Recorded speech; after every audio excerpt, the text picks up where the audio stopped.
defining decade in the Bay Area, and in sports, the Oakland Athletics were at the forefront, reestablishing themselves as a team to reckon with in baseball. It started with Billy Ball. Ricky was running. The Bash brothers were bashing. And in 1989, they capped off the decade in fine style as they swept their Cross Bay rival Giants, capturing their 4th World Championship. Today, we honor the 80s with Turn Back the Clock Day at the Coliseum. It's the A's and the Angels, and it should be totally awesome.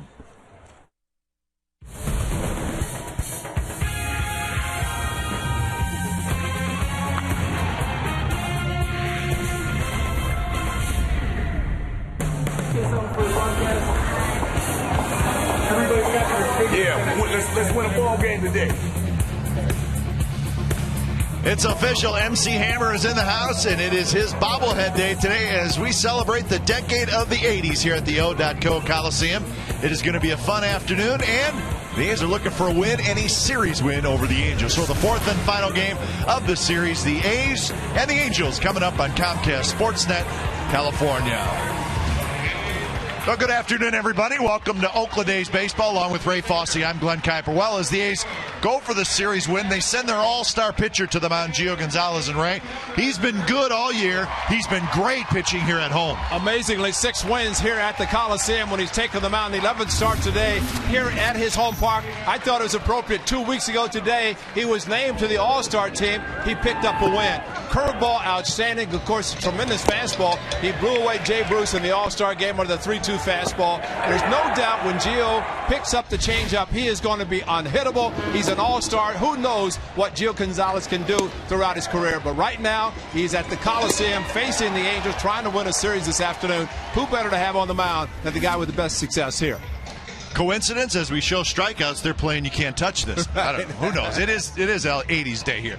Kurt Suzuki starting to swing the bat better, Ray, and that may be a huge thing for this A's because he has struggled this year. Well, he's showing the aggressiveness, and he is just simply saying, I'm seeing the ball, I'm going to react, as he almost hit a couple of home runs yesterday. He's just being aggressive. That is the key. He actually wanted to catch a doubleheader yesterday because he was swinging the bat so well. Landon Powell did catch game number 2, but you like to see the aggressiveness from all the hitters. We're seeing it right now from Kurt Suzuki. Joel Pinheiro is going to pitch for the Angels. So Pinheiro against Gonzalez, and it is the series finale. A's looking for a win and a series win. There is Pinheiro. Look at the old Unis, folks, from the 80s. We're going to have fun today on MC Hammer Bobblehead Day.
A's Baseball on Comcast Sportsnet California is brought to you by AT&T and by Toyota. Check out the great deals at your local Toyota dealer today.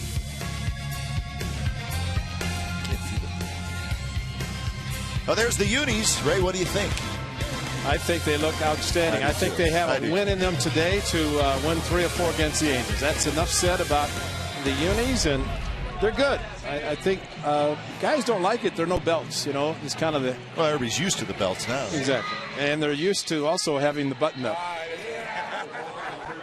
Angels, not a bad-looking road uni as well.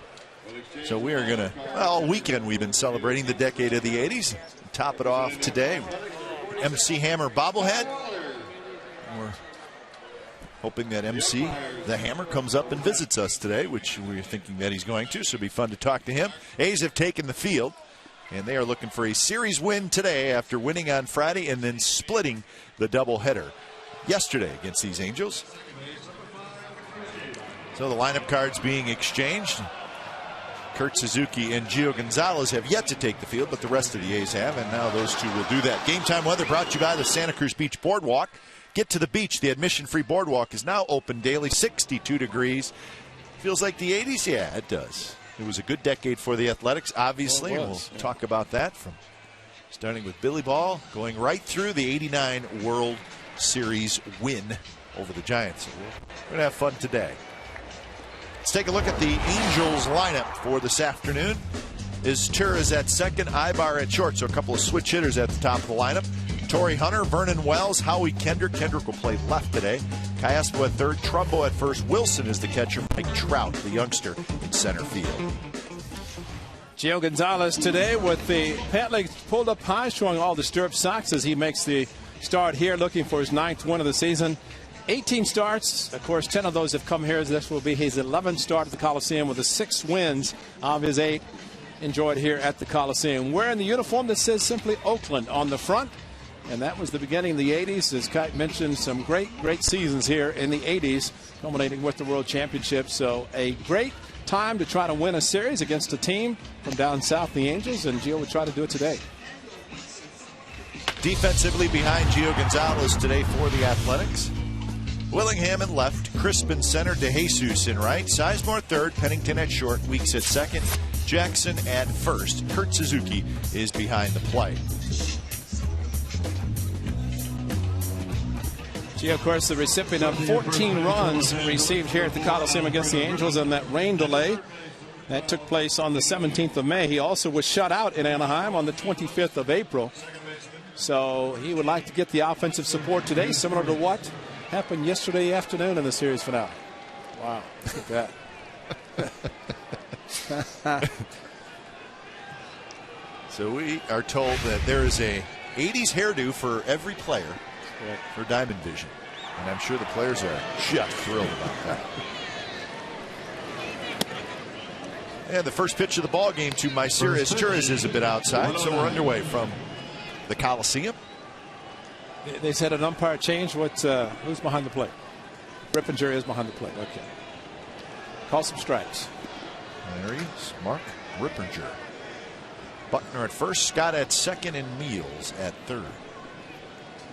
2-0 pitch is a fastball in for a strike. Izturis hitting .272 with 4 home runs and 22 runs batted in.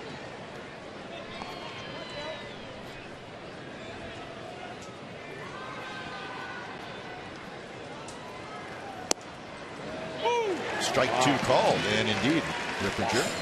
Well, you told him to call strikes. No. Right? I just want to see Mike Social's look, because the height looked okay, but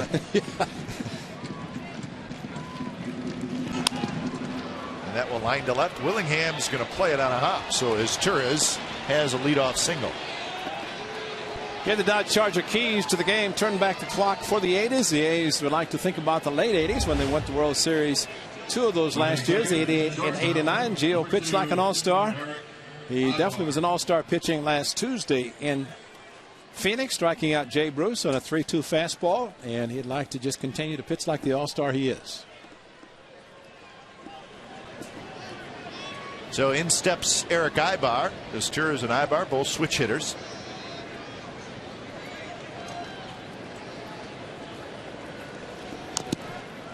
the bunt attempt, foul at the plate. So we did not dress up this year, Ray.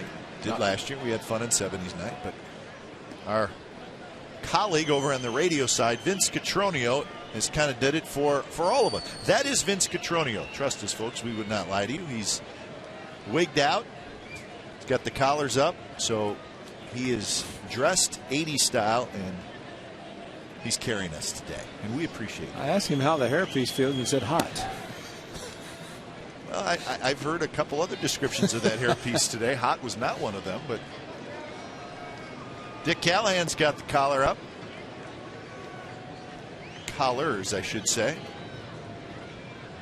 That was the look, and we've kind of decided that the 80s, boy,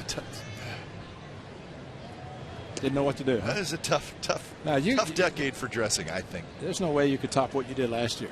Yeah.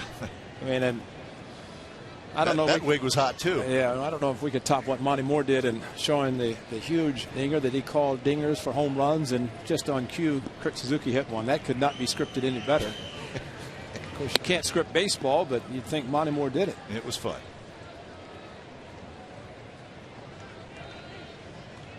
Over Toledo, Bill King, unfortunately, with the delay in the World Series in 1989, the 10-day delay, Bill lost his voice, had laryngitis, could not broadcast games 3 and 4. So Lon Simmons, the Hall of Fame broadcaster, play-by-play for 18 innings against the Giants, games 3 and 4 at Candlestick. We had the best spotter and information, and Bill King couldn't talk, but he kept feeding notes to us. He had a few notes, I would have. Oh, he did. But that was disappointing for Bill King to not be able to broadcast. Kate Longworth. Kate didn't let us down either. She looks terrific today.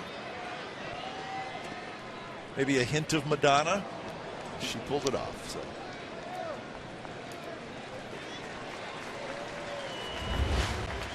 Three and 2 to Eric Ibar.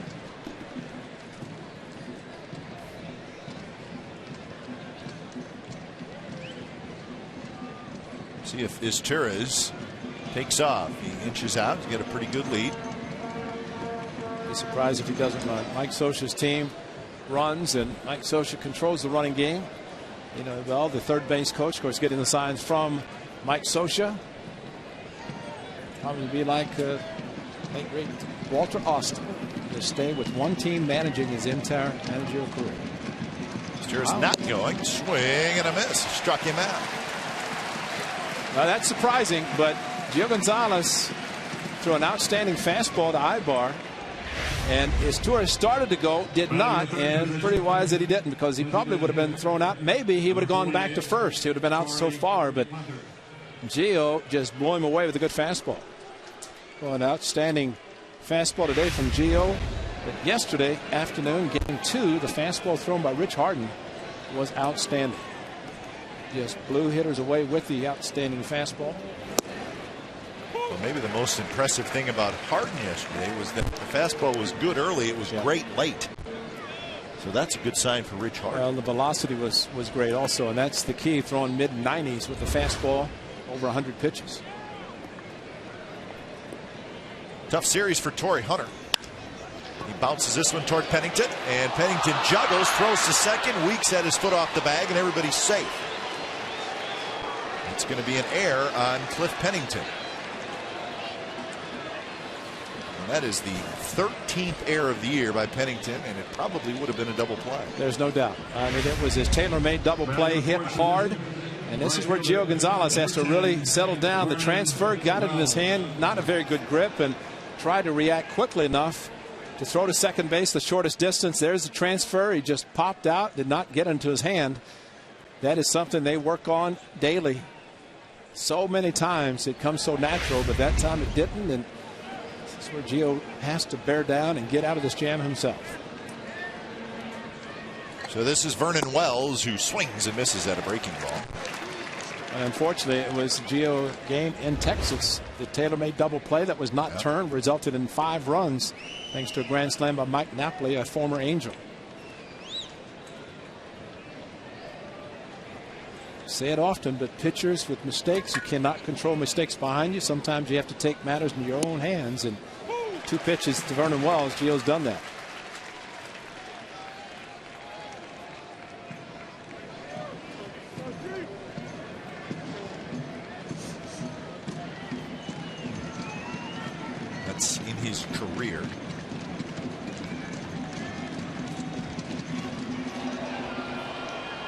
His Torres was inching out a little bit.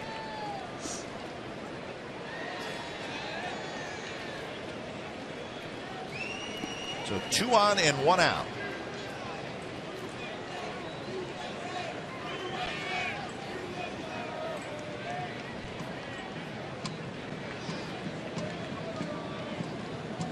Gio shaking signs, and twice now stepped off with his back foot. Make sure he does not balk. Blocked by Suzuki. Unfortunately, you shake that many times as a hitter, you start thinking he's got 2 pitches basically. Fastball, curveball. Keeps shaking after 2 very good curveballs. Vernon Wells had to be thinking he's going to throw another one and did not offer. Got one in the dirt. Gio checks, and the pitch to Wells. He's fouled right at the plate as Wells just trying to stay alive.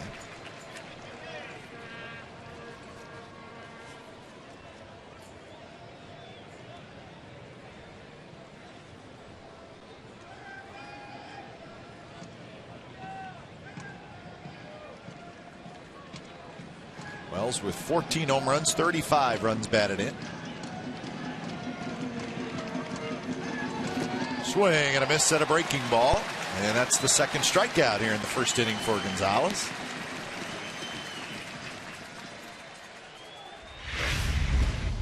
Stayed with the curveball, and very good curveballs. Again, blocked by Kurt Suzuki, but Vernon Wells did not offer at the 0-2. Fouled off one on the fastball, and then he could not hold up on a curveball again. Vernon Wells, a member of the Blue Jays, of course, coming over to the Angels, but last year in Gio's 5th start, Josh Donaldson catching in Toronto blew hitters away with a good fastball. Wells was one of them. And a strike to Howie Kendrick.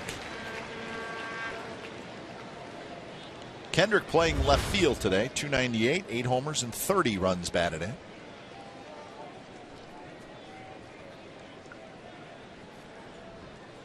It's good to see the curveball working very well for Gio.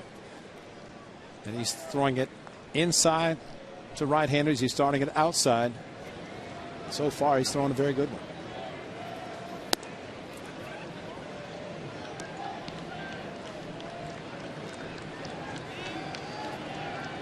Gonzalez has started twice against these Angels this year. A loss and a win. He lost on the 25th of April. That was down in LA. Came back on the 17th of May and got the win. That was the game you talked about, Ray, with all the run support. 14-0 was the final score. That was one of the rain delay games, I believe. Sun coming out today. The Angels are happy they're finally seeing it. Swing and a miss. He struck him out. Gio Gonzalez works through the air, strikes out 3, and the Angels do not score.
first.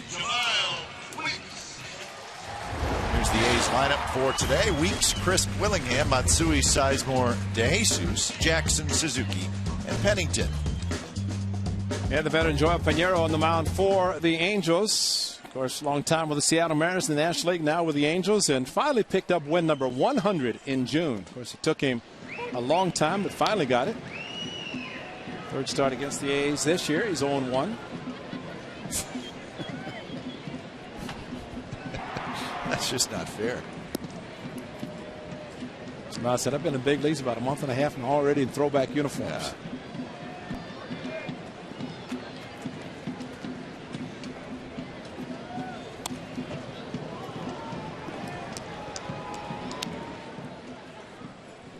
Joe Pinheiro twice starting against the Athletics, and both times it was left-hander Brett Anderson on the mound. Had that brilliant game in the afternoon in which the A's won 4-3, but Anderson 8 innings of shutout baseball. But Brett Anderson will not be pitching anymore this year, unfortunately, with Tommy John surgery. And we hope he recovers quickly and can get him back healthy, because he is an outstanding left-handed pitcher.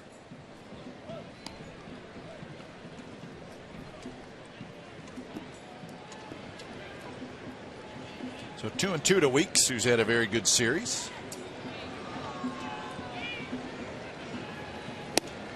When inside, so a full count.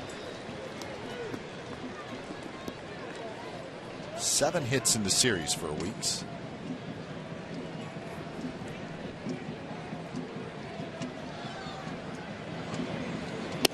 And he lays off, and that is a leadoff walk. Here's the Angels defense. Kendrick in left field, Trout in center, Wells in right. Piaspo, Ibar, Izturis, Trumbo on the infield, and Bobby Wilson is the catcher.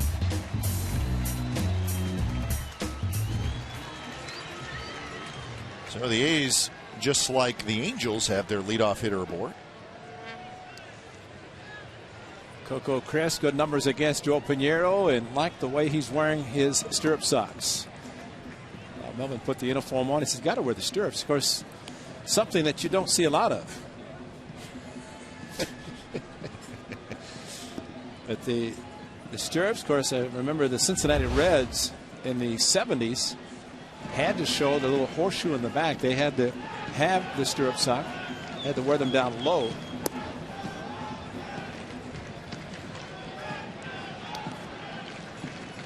It's a good look. Different look. Today's world.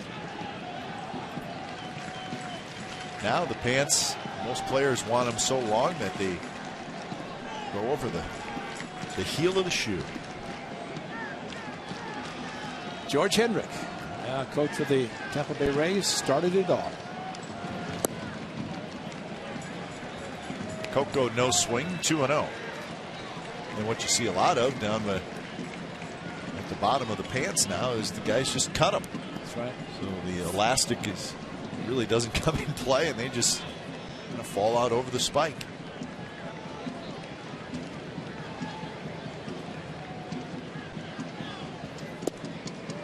And there's the walk. Back-to-back walks to open up the bottom of the first. Well, Pinheiro's fastball is tailing too much out of the strike zone, and it happened to Jamal Weeks on 3-2. Good job of taking it. Mike Butcher trotting out to talk to his pitcher. And again, too much movement a lot of times when the catcher set up on the corner moves out of the strike zone. It looks like the pitches to Weeks and Coco Crisp have done exactly that.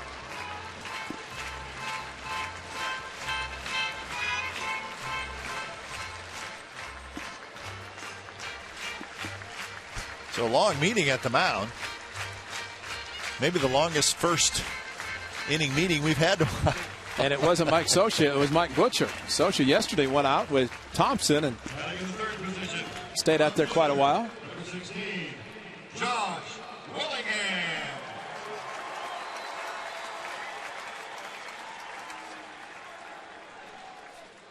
So here's Willingham, 2 on, nobody out. They've gone with the mullet for Josh Willingham. That's just not Willingham. It's not fair either. Unfortunately, the mullet was a popular look in the 80s. Something we'll never really find a reason for, I don't believe.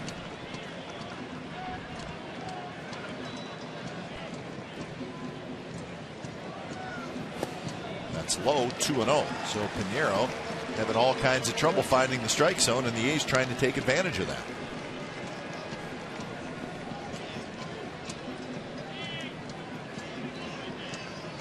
How about that look down in the bullpen with these guys with the that's like a stretch out. That's what they used to take the stirrup socks, the green, and put them on a coat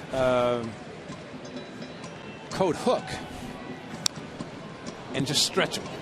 Stretch as far as you could. And that's the look right there. I mean, that because those might be the all-in-one where the stirrups, the green goes up the side. And that's De Los Santos and Blevins. That's the old stirrup sock, the horseshoe in the back.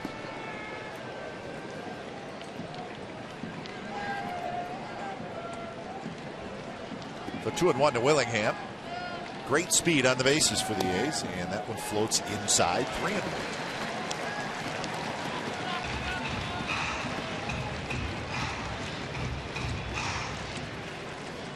The numbers for Piñeiro. He is a veteran pitcher. I think when he finally won number 100, June 17th, that was a big one for him against the Mets. Settled down a little bit.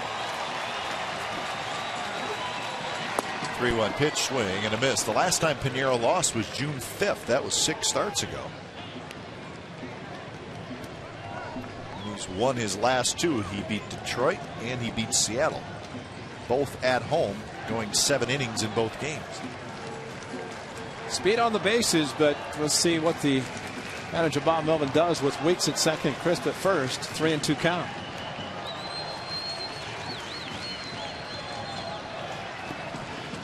Runner's not moving, and the pitch is inside. He walked him. From the slider, 3-2. So Piñeiro has walked the bases loaded here in the first inning without getting anybody out yet. Starting in the fourth position, designated hitter, number 55, So Matsui will hit.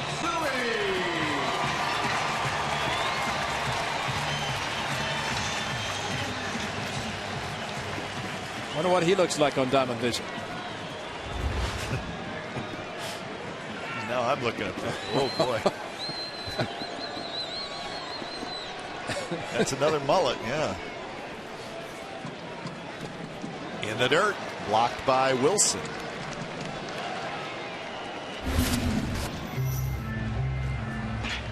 Well, I asked him about this ball that almost went out. It hit just below the Pittsburgh sign on the out-of-town scoreboard. Was reviewed, but no doubt was not a home run. He said got jammed just enough that he did not get it up high enough and hit on the PIT, the Pittsburgh sign, and that was a double. That one bounced into right field, a base hit. 1 run scores, 2 runs will score. Willingham to third, and the A's lead 2-0.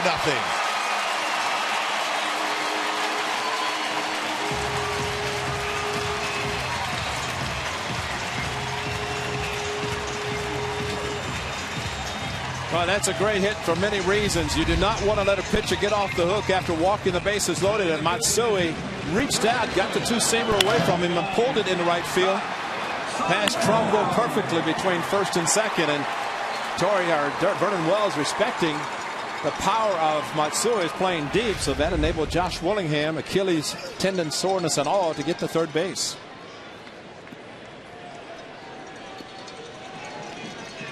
And still nobody out. So Sizemore, the hero last night in game 2 of the doubleheader, steps in.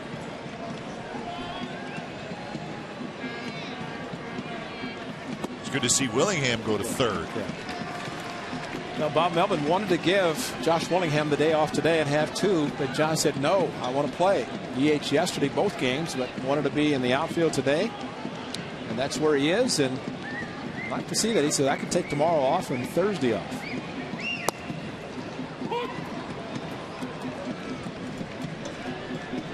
Sizemore 253 with 4 homers and 19 runs batted in.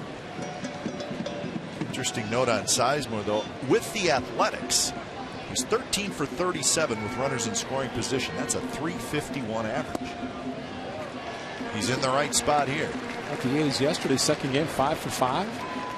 Yep. Runners in scoring position. And established some sort of record for being able to do that. I mean, that's exciting just to think the A's did it this year, because that's been hard for them to drive in runs. But yesterday, the second game worked out perfectly. Helped them win and split the doubleheader. Now 3-1. 16 balls and 6 strikes thrown by Joel Piñeiro so far in this game.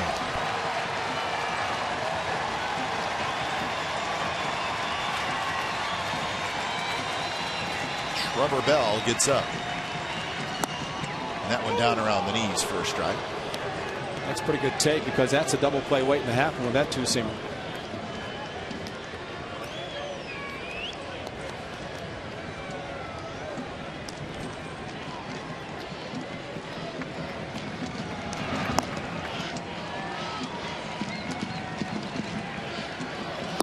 And that's low, and the bases are loaded again.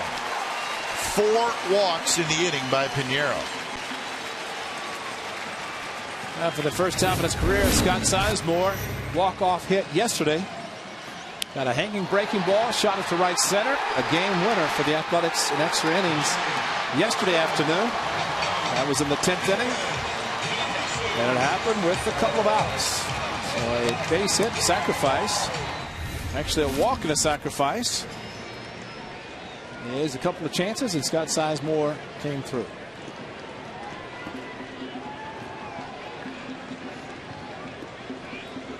So here's David DeJesus.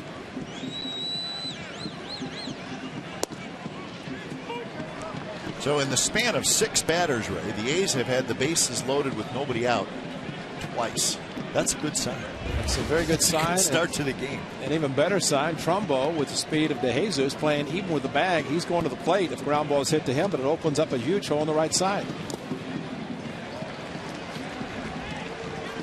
There's Trumbo, and when you see him playing shallow here in the distance, there's a lot of distance, and that's where Matsui hit his ball into right field for a base hit.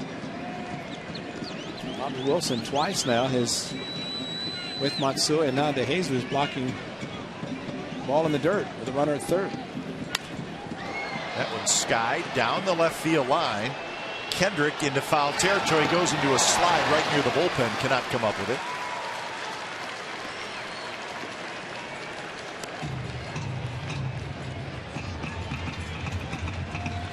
Looks like they're going to go with the kind of the glam rock look from the 80s. That's what it's called. Glam rock. That's a good one.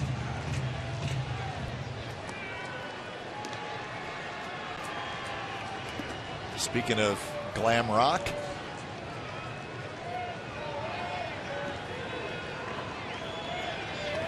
DeJesus takes outside to even the count 2-2.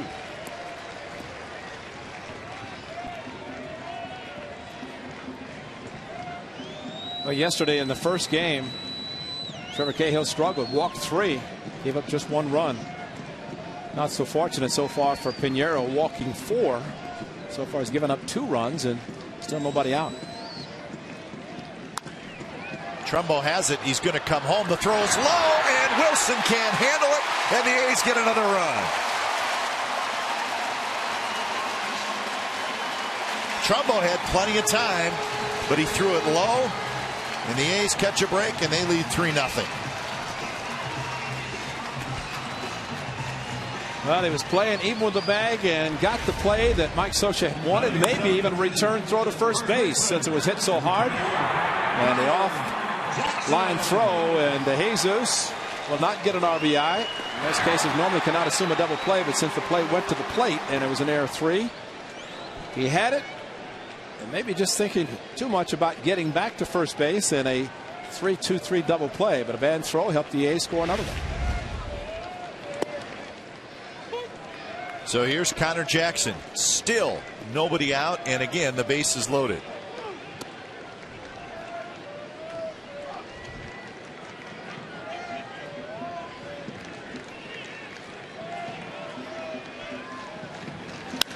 Jackson to left. And this baby is gone.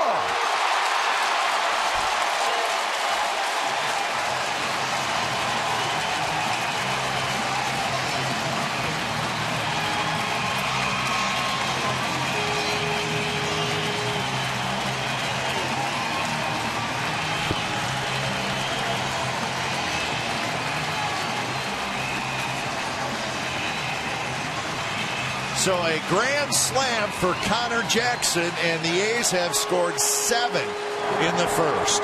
Only 4 3-run home runs all season. The first grand slam, a hanging breaking ball, 83 miles per hour, and Connor Jackson, a no doubter.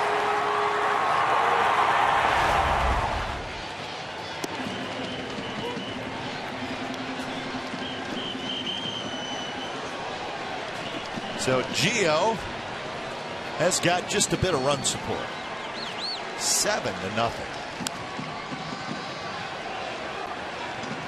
Suzuki is retired, and that is the first out here in the bottom of the first. Wow.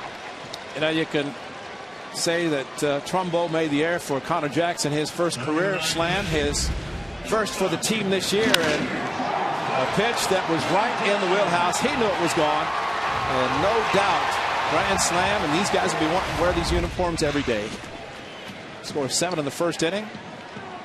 But you can say what you want about Trout, but when a pitcher walks 4 in an inning, has a tendency to kind of lull the infielders to sleep a little bit. You just stand around, and granted it was an error that opened it up, but the A's taking advantage of it. Got, I think, just as important. That one toward left center field, and that's going to get down. Kendrick has it bounce off his glove, and Pennington is on second. Yeah, the outfield playing shallow, and that ball split the gap in the left center. But I think what Gio Gonzalez did in the top half of the inning with an error and then strikes out a couple of batters. Pennington, the opposite field, very good swing, stayed inside the ball to hit it to left center. I just think if the same thing that had occurred with Gio's start in Texas had occurred this afternoon. Instead, Gio gets some strikeouts, puts a 0 on the board, and now his team scores him 7 in the bottom half of the inning. So top of the order in Weeks.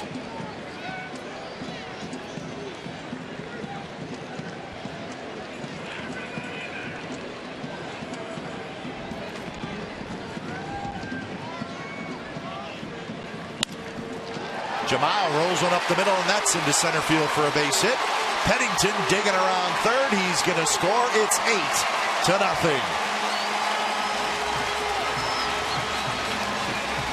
And they're going to come and get Joel Pinheiro.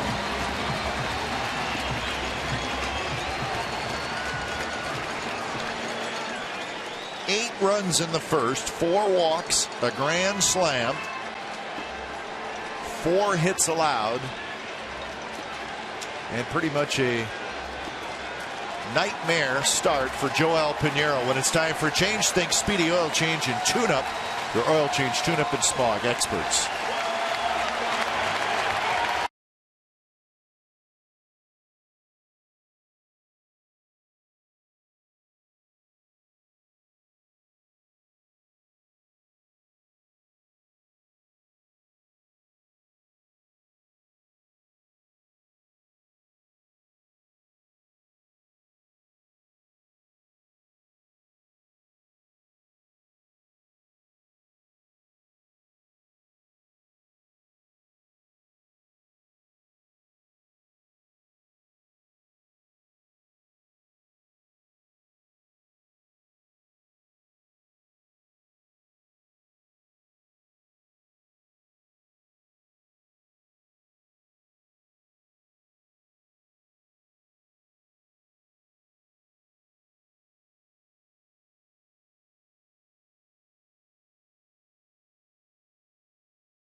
Keys. You know when it's real.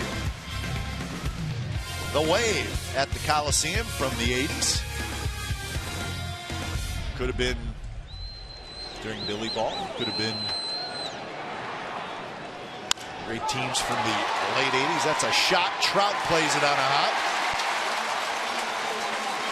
So the base runners just keep coming for the A's as Coco Crisp has a single. And as long as the A's, and they will not attempt to steal a base, this is not embarrassing anybody. They're simply doing what they're supposed to do. Whether it's the A's hitting or the opposing team hitting, pitcher throws the ball, you're supposed to try to hit it. You don't try to make outs.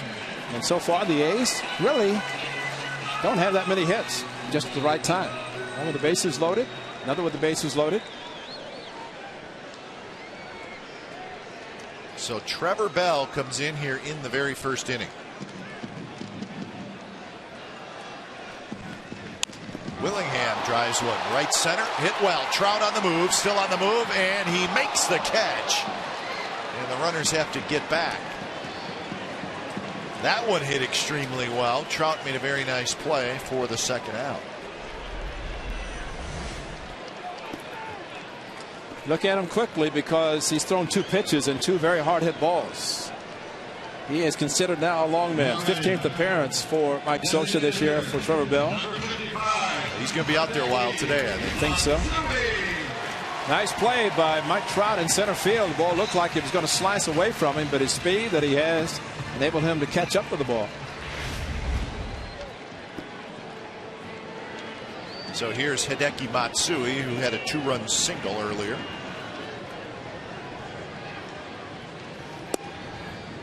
Fastball for a strike.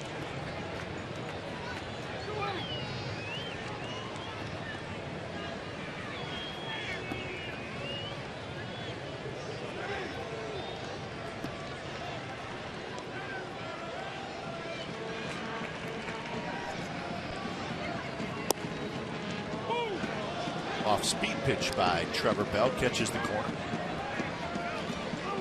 3-pitch pitcher is Bell, a fastball, slider, and changeup.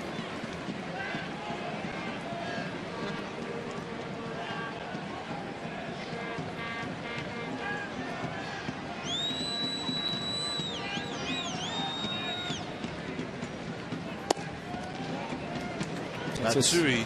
Sorry, Red. I just said a special day for the A's. 80s day, scoring a lot of runs the first inning. Matsui might as well hit number 500 and get it over with. I mean, it's they had a lot of excitement. And, yeah, Connor Jackson slam, 3-run home run in the same inning.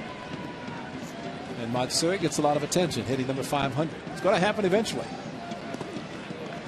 Matsui's last home run was June 16th. So he has gone 22 games.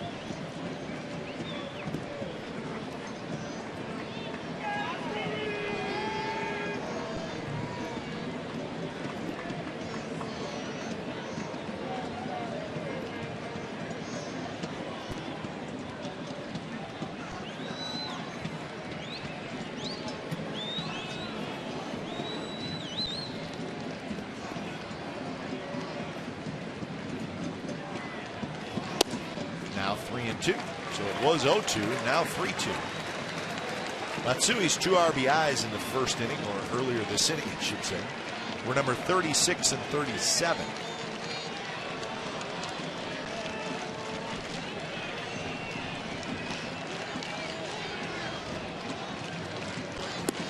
Runners taken off. Weeks did not run. It was 3-2, 2 outs. Coco did. Either way, it's another walk. So the A's have the bases loaded again. You know what I think, Jamal? I mean, there's a lot going on in his head in the young time in the big leagues, a short amount of time, and I think he's thinking, okay, 8-run lead, you don't want to be running, but I forgot maybe there are 2 outs and a 3-2 count. That's automatic. You know, nobody's going to be upset. The guy's running 3-2 and 2 outs. Scott Sizemore takes first pitch strike on the breaking ball from Trevor Bell.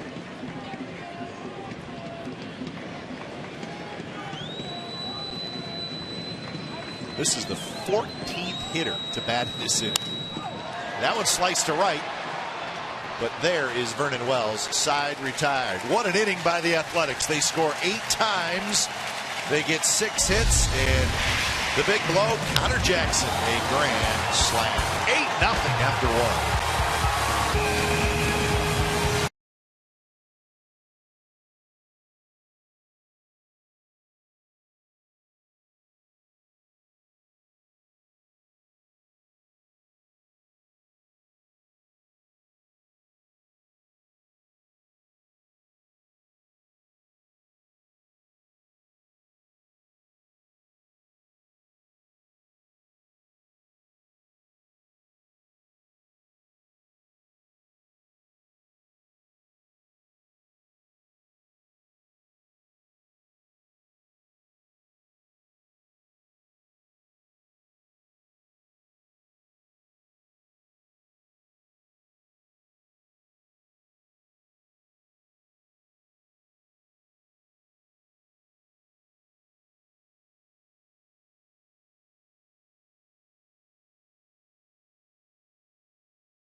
After 1 inning, MC Hammer bobblehead day at the O.co Coliseum.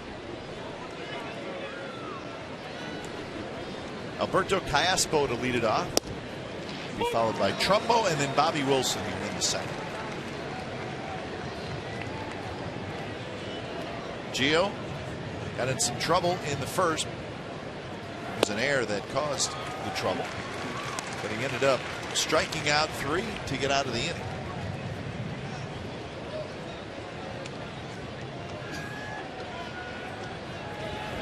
Oh, 2 pitches low. It bears repeating. You get a big lead, you pitch like it's a scoreless game. And Gonzalez, sometimes you get a little bit lax thinking you have this kind of a lead, and just keep pitching, playing hard. Callaspo with a leadoff single down the right field line. Here's our true story brought to you by McDonald's. We're going to go back. Billy Martin, Berkeley native, became the manager of the A's in 1980. He perfected a style known as Billy Ball. I would say aggressive base running. Pretty simple, right? They won the West in 81. He was fired in 1982. A 68-94 record. The real story is what he did when he got here in 1980.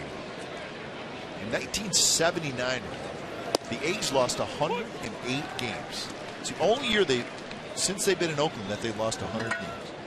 He takes over in 1980. And the team finishes in second place. And then in 81, the strike season, the A's make the postseason. But I don't know the whole rosters and all that. I don't know if there was a lot of turnover from 79 to 80. Who knows? But the fact is you go from losing 108 games, and then the next year going 83 and 79, and then the next year making the postseason. He was doing something. He was having them all run and pitch. Everybody ran, and he also, you're right, pitching with complete games. I think Rick Langford had 31 complete games in the seasons, and Mike Norris was outstanding. They started the season 11-0. Mike Norris, great screwball. Bobby Wilson. There's Rick Langford, Matt Keogh. I mean, that was a great start. I'm thinking of one other right-hander still as the pitching coach. McCaddy? McKay, Steve McCaddy, coach, Catman. And I don't think the relievers ever showed up for games. At least not till late, right? have 31 complete games in a season. That's Art Fowler, the pitching coach.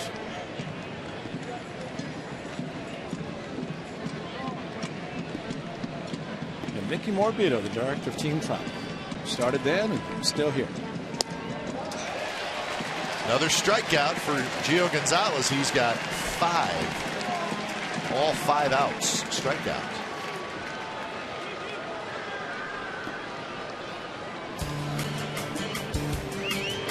This is the clinch in 1981. That's the division series, I should say. They went on to the American League Championships. Remember, again, that was the strike split season. So there was a first half winner and a second half winner. Kansas City in the first round. So Billy Martin only here 3 years, but a very significant impact. Like one of the old commercials, ran a lot of commercials with Billy Martin as the main character in the commercials, and did a lot of different ones. And of course, growing up in the area, very fiery manager. But I think when his patent was first and third, and he'd have the runner at first base, kind of get a big lead, fall down or something, the guy throw over, and all of a sudden the guy from third scoring standing up. That happened a few times. Exactly. And of course, the all-time record-setting stolen base leader, Ricky Henderson. There's a lot of credit to Tom Troublehorn, who taught him how to steal bases and get good leads at the minor league level. Pitch to Trout. Just well, and you know what? Maybe Billy Martin said, listen, we don't have the most talented team, so let's figure out a way to win games. And he obviously did. And at least in 1980 and 81, it certainly worked. How about Gio Gonzalez? He's got 6 strikeouts in the first 2 innings. 8-0 after 1.5.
Ball game. They're giving away A's MVP tickets and batting practice viewing all season long.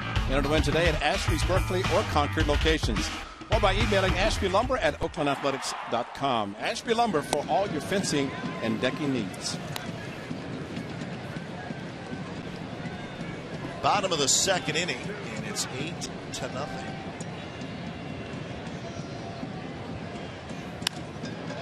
That one's light, but fouled on left field. Hey, what a surprise. The Texas Rangers are winning again. Texas 3, Seattle nothing in the third. That's Harrison for Texas, even for Seattle. So there is not a whole lot slowing down the Texas Rangers right now. What can you do? They've won 10 in a row. Their lead over the Angels is 3. 10.5 over Seattle, 13 over the A's. And they were probably very happy playing last night, knowing that the Angels split, and seeing the score posted at Safeco Field this afternoon already in the first inning. The Angels trailing 8-0, the closest team to the Rangers.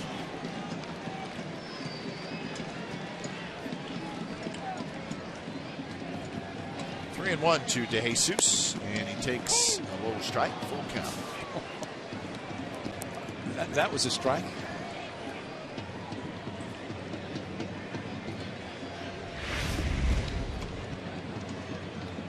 Just a little bit low, ankle high, and that forced him to swing at that pitch.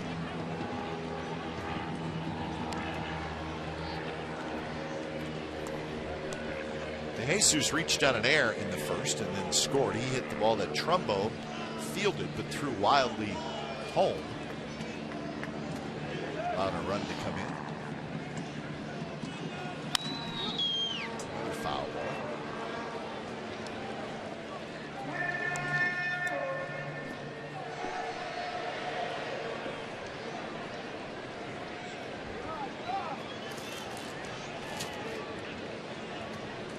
DeJesus will be followed by Jackson and then Suzuki. That one is outside, and there's a swing. Wow. Jerry Mills said that DeJesus went around. Boy, he caused a low pitch. It should have been ball 4. And Bob Melvin can't believe it. Although he did go quite too far on the check swing. Bobby Wilson, I don't know if he saw the swing or thought it should have been strike 3 anyway. Probably on the corner was the pitch. Better than the one was called 3-1.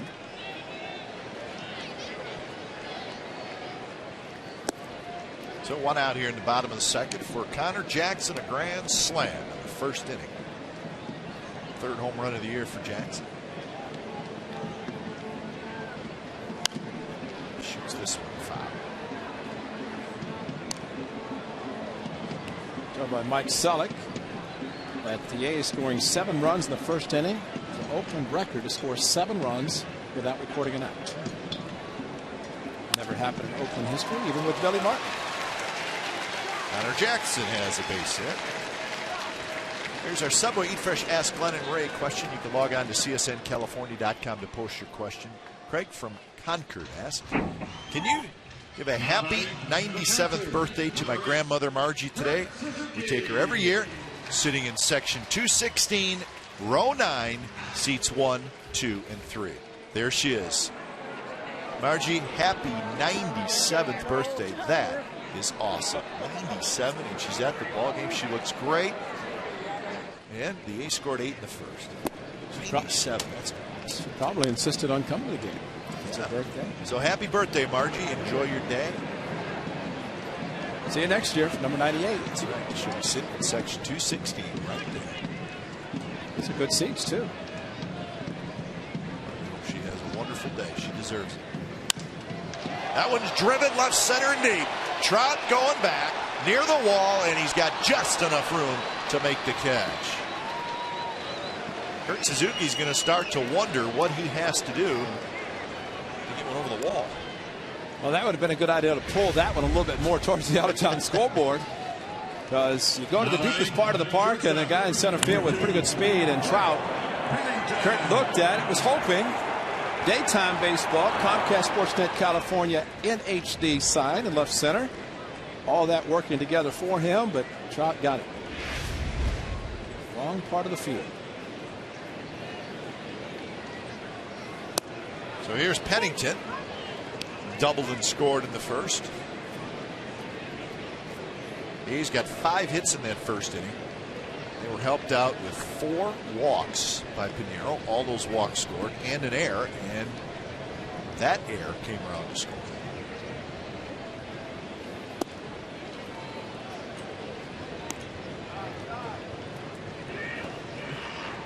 Cliff Pennington looked. I know what he would do if we were in Philadelphia. Same thing he did after the Friday or Saturday game in Philadelphia. He got the Clippers in the room and just Clean-shaved himself. Buzz cut. There's Torres. Nice play. Takes 8 away from Pennington. The A's do not score. We're going to the third. 8-0 Athletics.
A's weekend at the ballpark.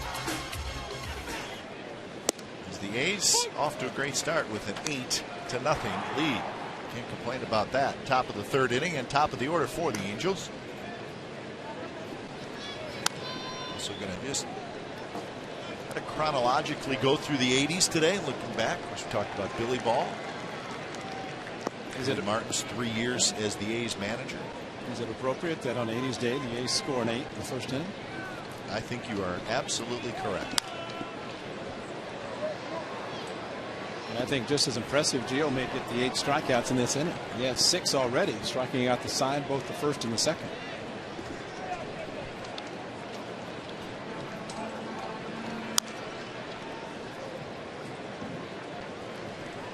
Gio likes pitching at the Coliseum, and the Angels know that when Gio pitches at the Coliseum, whether it rains or not, sun shining now, he gets run support. 14 runs in the last time the Angels were here, and a rain shortened or rain delayed game to start. And 8 runs in the first inning this afternoon.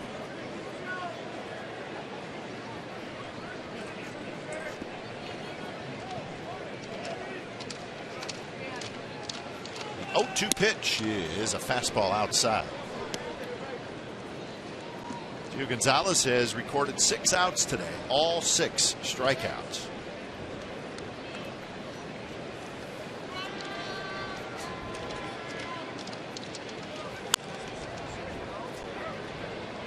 Pennington back, he's got it, and that's out number 1. Well, a big moment was this one, Ray. Rickey Henderson setting the single season stolen base record, 1982.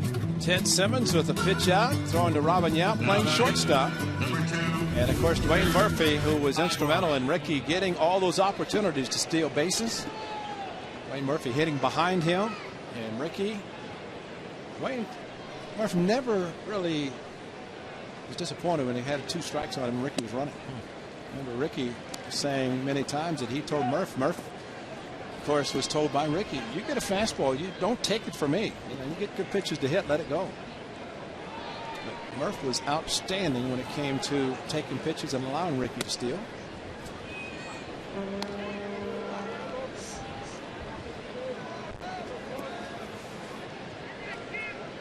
Well, Rickey ended up that season with 130 stolen bases. And just to show that he could do it again, the next year, 83, stole 108. I don't know if we'll see anybody steal 100 bases again in the season.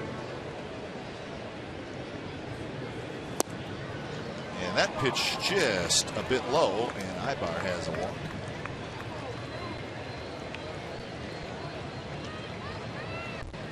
Yeah, there's some records that, no doubt, when you look at the history of the game, will not be Number 48. not be broken. Is MC Hammer.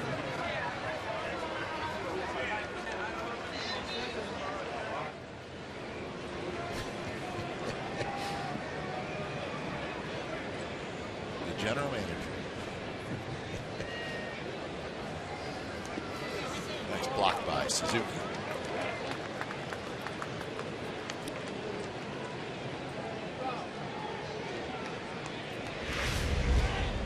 One of the hardest curveballs thrown and one of the best blocks by Kurt Suzuki this afternoon keeps the double play in order. If Torrey Hunter hit a ball on the ground, which he did in his first at bat,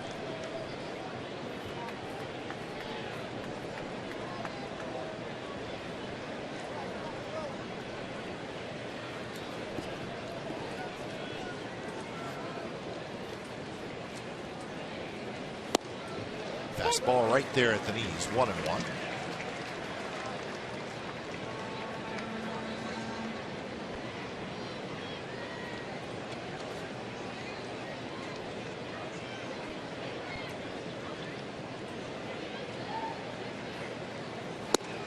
Good fastball. Good inside. can't be kidding me. You see that Gio's shoulders slump a little bit. Inconsistent by the home plate umpire this afternoon.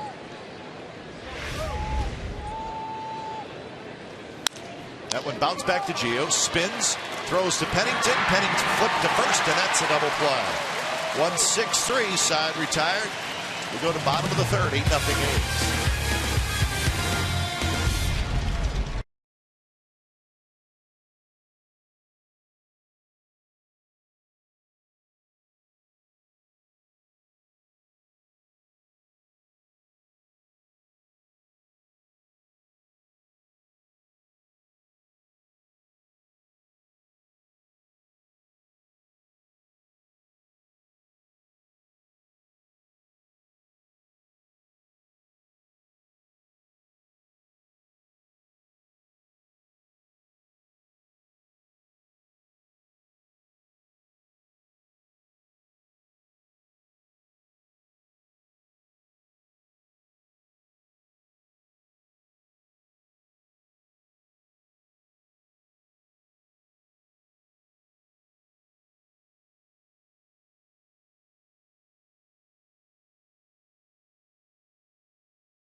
Roaring Camp Railroads, whether it's the steam train through the Redwood Forest or the beach train to Santa Cruz, Roaring Camp is the ride of a lifetime. RoaringCamp.com.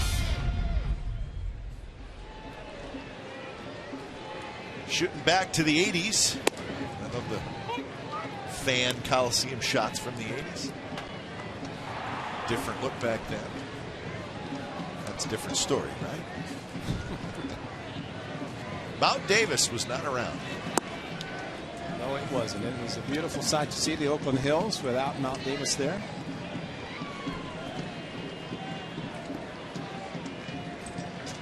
But it's there now. All it did is create a great batter's eye. It's the biggest batter's eye in the history of baseball. Yes, it is. And there it is right there, folks. I mean, that's what the hitters are looking at. Close the garage door in center field. That's what they were seeing. The only area now, the view corridor, left center, left field, actually right field. You see a little bit of the Oakland Hills through those two portholes.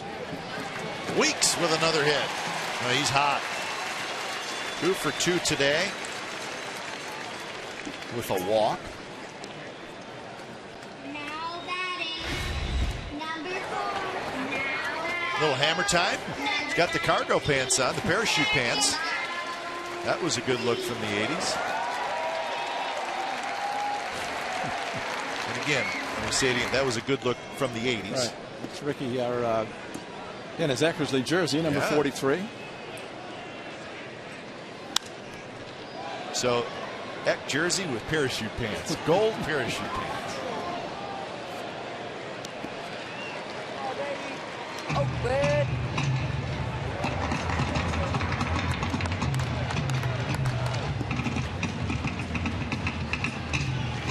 That was the Glam Rock again.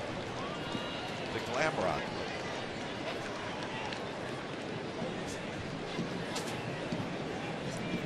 Oh, and 1 to Coco Crisp.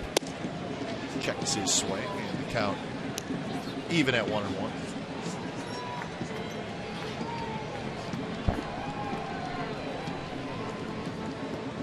Seven hits for the A's in the game.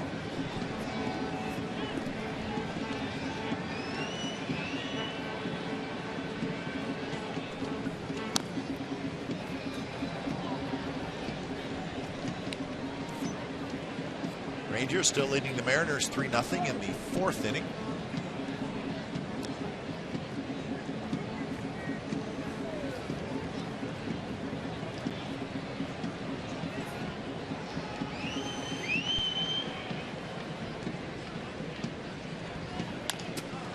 Trevor Bell has it bounce right over his head as Torres juggles it, and everybody's safe.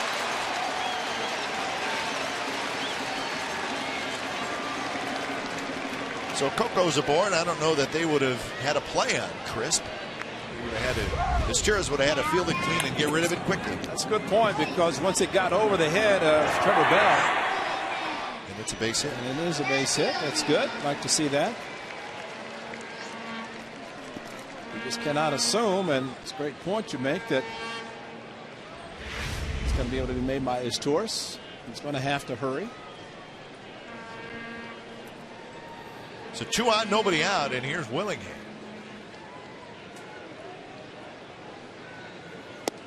Well, next half inning, the Hammer's going to join us. MC Hammer's coming in the booth room. Fun to talk to him. I would imagine he's got a few stories about the Coliseum.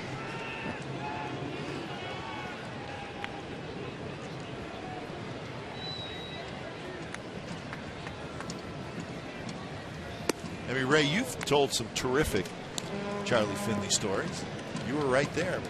Maybe Hammer's got a Finley story that we have not heard. Possibly. He probably has a few. He may not want to tell us, but we're going to ask him anyway.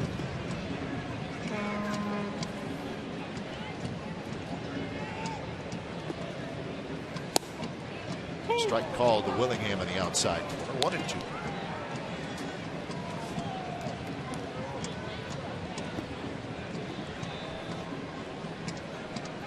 Willingham walked and scored in the first, hit a fly ball to center field, a long fly ball to center field later on in that first inning. Bounce to third. Callaspo juggles just a little bit, so the only out they will get is at second.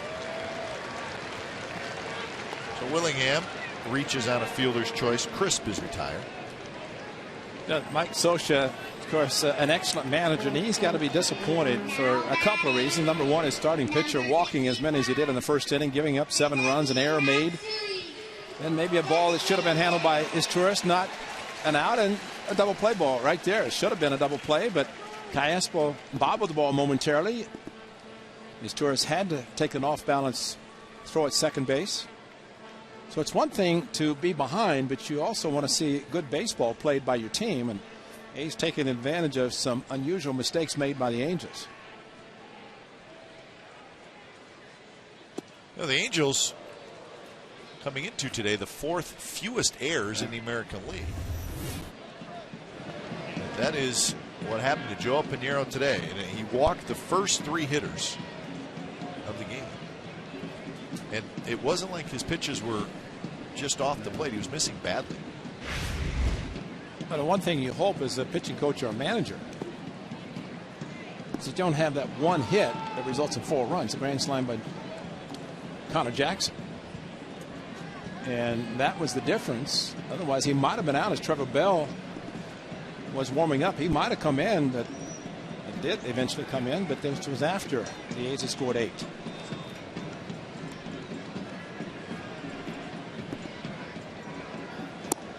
Down low, 2-1. Weeks at third. Willingham at first.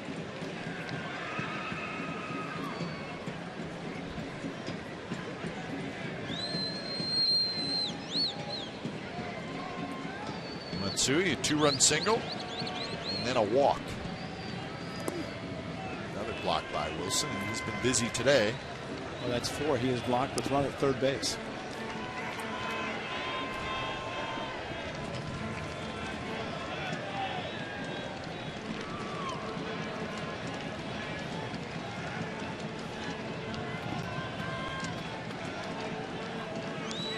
So 3-1.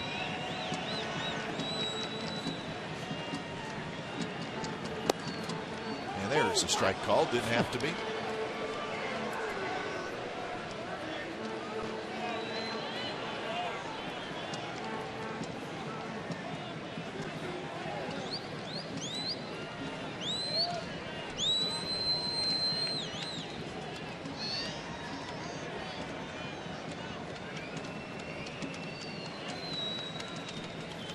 Matsui shoots one. Left side. Backhanded by Ibar. He throws to second to get the out there. Matsui hustles. Beats the throw. Weak scores. And that makes it 9-0. So we'll give Matsui his 3rd RBI in the game. Now batting. Another double play not turned by the Angels helps the A's score another run. And I think also because the A's have a big lead, Josh Willingham was not running, as you will not be running 8 runs up. And as a result, the only play that Ibar was able to make was getting Willingham at second. If he's running on the 3-2, which he might have been doing in the past, might have been an infield hit for Matsui.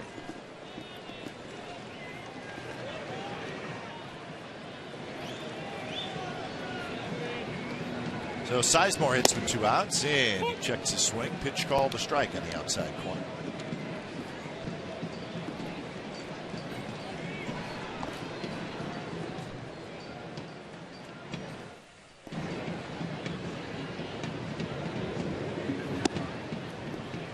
Trevor Bell was pitch number 47, so it'll be interesting to see how long Mike Scioscia goes with his long reliever. Longer. It's only the 3rd inning. Pinheiro threw 37. The Angels do have tomorrow off, which certainly helps Mike Scioscia. And Takahashi yesterday gave him 2 2/3 innings in the second game. Only used Downs and Walden in the first game of the doubleheader, and Thompson finished it in the 10th yesterday as the A's won in the 10th. Well, I think a pitcher getting knocked out early, and first, second inning, it has to be the manager's worst nightmare. And good to see Pinheiro not going to the clubhouse. He's staying down on the bench watching his team. So Sizemore strikes out. A run for the A's. MC Hammer will join us in the booth when we come back.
Yeah.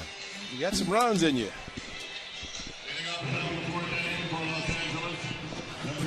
It is 9-0 Ainsley, top of the fourth inning. Decade of the 80s. We're celebrating it all weekend, but we're excited. MC Hammer's in the booth. Thanks for stopping good. by. Thank you. Good to be here. Good to be here. Well, I've never met you, so it's an honor to meet you. I know you and Ray go way back.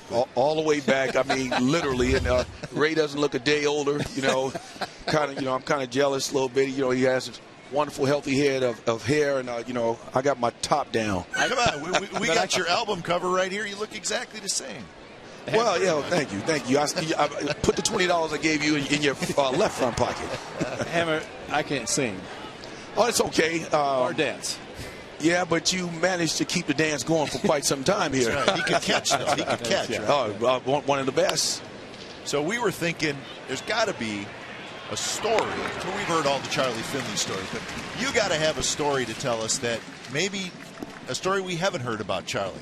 You were his right-hand man at the age of what, 11? Yeah, from the time I was about 10 or 11 until I was 18. So, but the thing is, most of the Charlie stories that you hear are never about the genius of Charles. That's true, and that's unfortunate. And it is unfortunate. And I was, talking to some of the journalists earlier, and what I spoke about was, having the opportunity to talk with a genius, 7 months a year, a guy who at that particular time revolutionized the game of baseball, introduced them to the concept of night World Series games, and of course the designated hitter and high-end track stars to still second in important times in the playoffs, the World Series.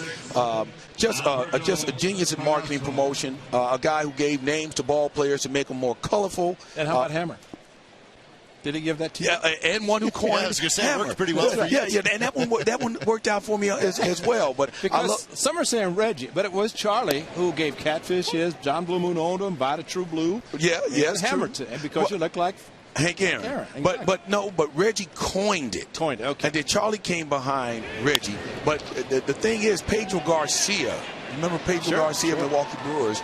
He was the original one to try and make the inference. He was like, you look like the little, and finally Reggie said, that is the little Hammer. So Reggie coined it. Mr. Finley kept it going. And anyway, but Catfish, John Blue Moon owned him. He said, all these names that Charlie would come up, you got to believe that the genius was it continued. It was creativeness at all times. Now you have to explain. You said 11 to 18. How much did Charlie listen to you?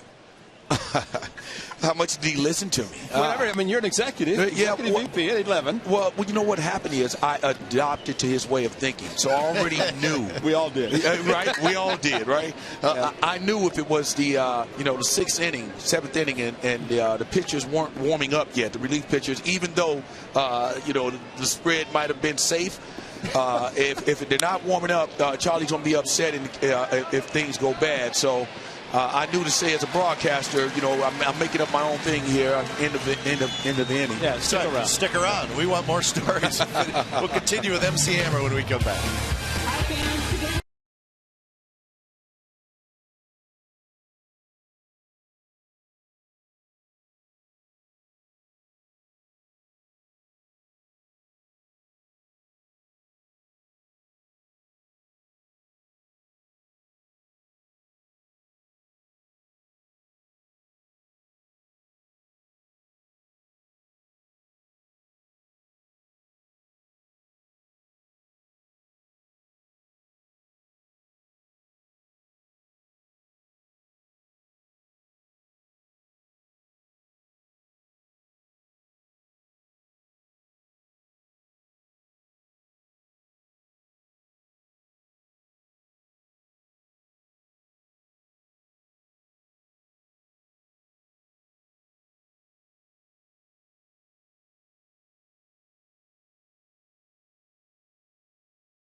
Indeed, there it is, an MC Hammer bobblehead day.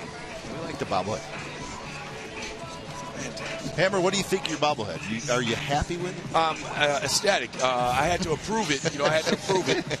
I wanted to make sure that it's a bobblehead. So as long as it's the spirit of Hammer is there, that's right. Then I'm happy with it. So yeah. But no, what I was saying was just continuing on that. Charlie was a genius, and I got a chance to hear that. Get a feel for him. I knew guys, if they should be warming up, they better be warming up, because if something happens and we end up losing and the pitchers are not ready to go in, yeah. Lil Hammer got to go downstairs and knock on the manager's door. Tell Mr. Finley, the phone's going to ring in about 1, 2, 3 now. And that's usually with Charlie. He knew exactly somebody better answer in a certain amount of time. Hammer, tell us how he discovered you. I've read a couple stories about you being out in the parking lot, dancing, entertaining, and Charlie saw you out there? Yeah, I was just showing a picture, which, Ray knew both of my brothers, but I had my brother Lewis, who's here today, and my brother Chris, who's here today. They were working in the clubhouse already. Lewis was Frank Sinchek's assistant clubhouse manager. Chris was the bat boy. So little brother Stanley was left to his own devices out there, and I figured out how to, talk to all the players. They'd leave me all the extra tickets. I made it very clear that I'm going to take them and sell them. And then I'd come in and ask for any cracked bats and balls, and I made it clear I'm going to sell them. And everybody thought that was pretty cool that I was out here being an entrepreneur as a kid. Yeah, there I am there. And so anyway, one day a great song was on, James Brown's song was on, and Mr. Finley happened to be coming by, and I was doing some of my dancing, and it actually caught his eye, and he came over and he said, "Little kid, who are you? You dance like a grown man. I've never seen a little kid dance." I said, "Well, Mr. Finley, they called me the Hammer." And I told him the story, and I told him I was selling, the ball players' tickets and all of that. And Charlie said, "Look, you don't have to be my competition. I'm going to put you to work for me. Come on in." And he took me right up to his box, and for the next 8 years, that's where you would find me, in Mr. Finley's box. So that's the story on how we met. Well, you know how great that is, because now you could not get in the F parking lot. Right. Then you could, because it was open and you were there as the players came in the park. So it worked out perfectly. Yeah. So. Yeah. We came in the parking lot together at the same time today, Ray. So that's true. That's exactly right. You had that special privilege. So that's good. Well, I've obviously been coming out here so long. If they didn't let me in through F lot, I know how to get in through the snack bar. But what's good about those years that you talked about getting those tickets? That was great, because you got to see some people here, because we didn't draw that well in the 70s. I think Charlie a lot of times forgot he had tickets. So even in the postseason, that whole section's empty. Oh, I forgot I had those tickets. Well, there may be a lot of truth to that, but the most important thing was what, Ray? We were winning. That's right. We were winning. And it's something about winning that kills or cures a wealth of illnesses, right? And a lot of wrongs get corrected in winning. So, what Charlie's focus was entertainment and winning. Yeah. That's what he loved. And I'm glad you brought that up, because so many people really downgrade some of the importance he had and all those things, and they forget that Charlie was outstanding. Whenever he would call a general manager and say to the general manager, "What do you think about a certain player?" and the general manager give him all this information, next day he's on our ball club. Absolutely. That's the way Charlie worked. I said that earlier to some of the journalists. He was a scout. So exactly. you had an owner who could actually go out and scout talent, sign talent, and then give them a name, brand them, market them. And although we didn't draw as many fans, we were profitable. So the smallest executive staff, less fans, winning championships, and actually making money. So it's not a bad business model at all. And Charlie was in Chicago a lot of those times, listening to Monty Moore on the telephone before the internet and all that. And TV. So it all worked out. But it's been perfect. Yeah, my thoughts are this: if I'm in a Hall of Fame, and baseball is a very analytical. Stick around. I have to go to commercial. Yeah, one more half inning. Thanks, Hammer. You're not going to. It's getting good.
Ceremonial first pitch thrown out by MC Hammer. We've done that before.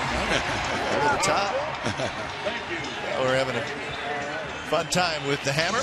How did you get 44? Yeah, 44. Well, you know, my namesake, with all honor, That's right. the That's Hammer, right. Hank Well, I was thinking Aaron. Reggie wore it too, but Yeah. but you're right. Hank Aaron wore number 44. Really the all-time home run hitter, big-time home run hitter. Well, speaking of which, I had a great time with Reggie at the All-Star game last year, the Celebrity All-Star game. I saw Reggie. I played on the team. It was me and Ricky and Raleigh and Bo Jackson, who has the greatest stories in the world, and a lot of fun. And I know Ricky had his bobblehead day, and Ray, you got one coming up. Yeah. So I'm looking forward to that. But, it was number 44, you know. Old Buck. As a matter of fact, I saw Reggie from a distance. Instead of seeing Reggie and all that, I said, Martinez.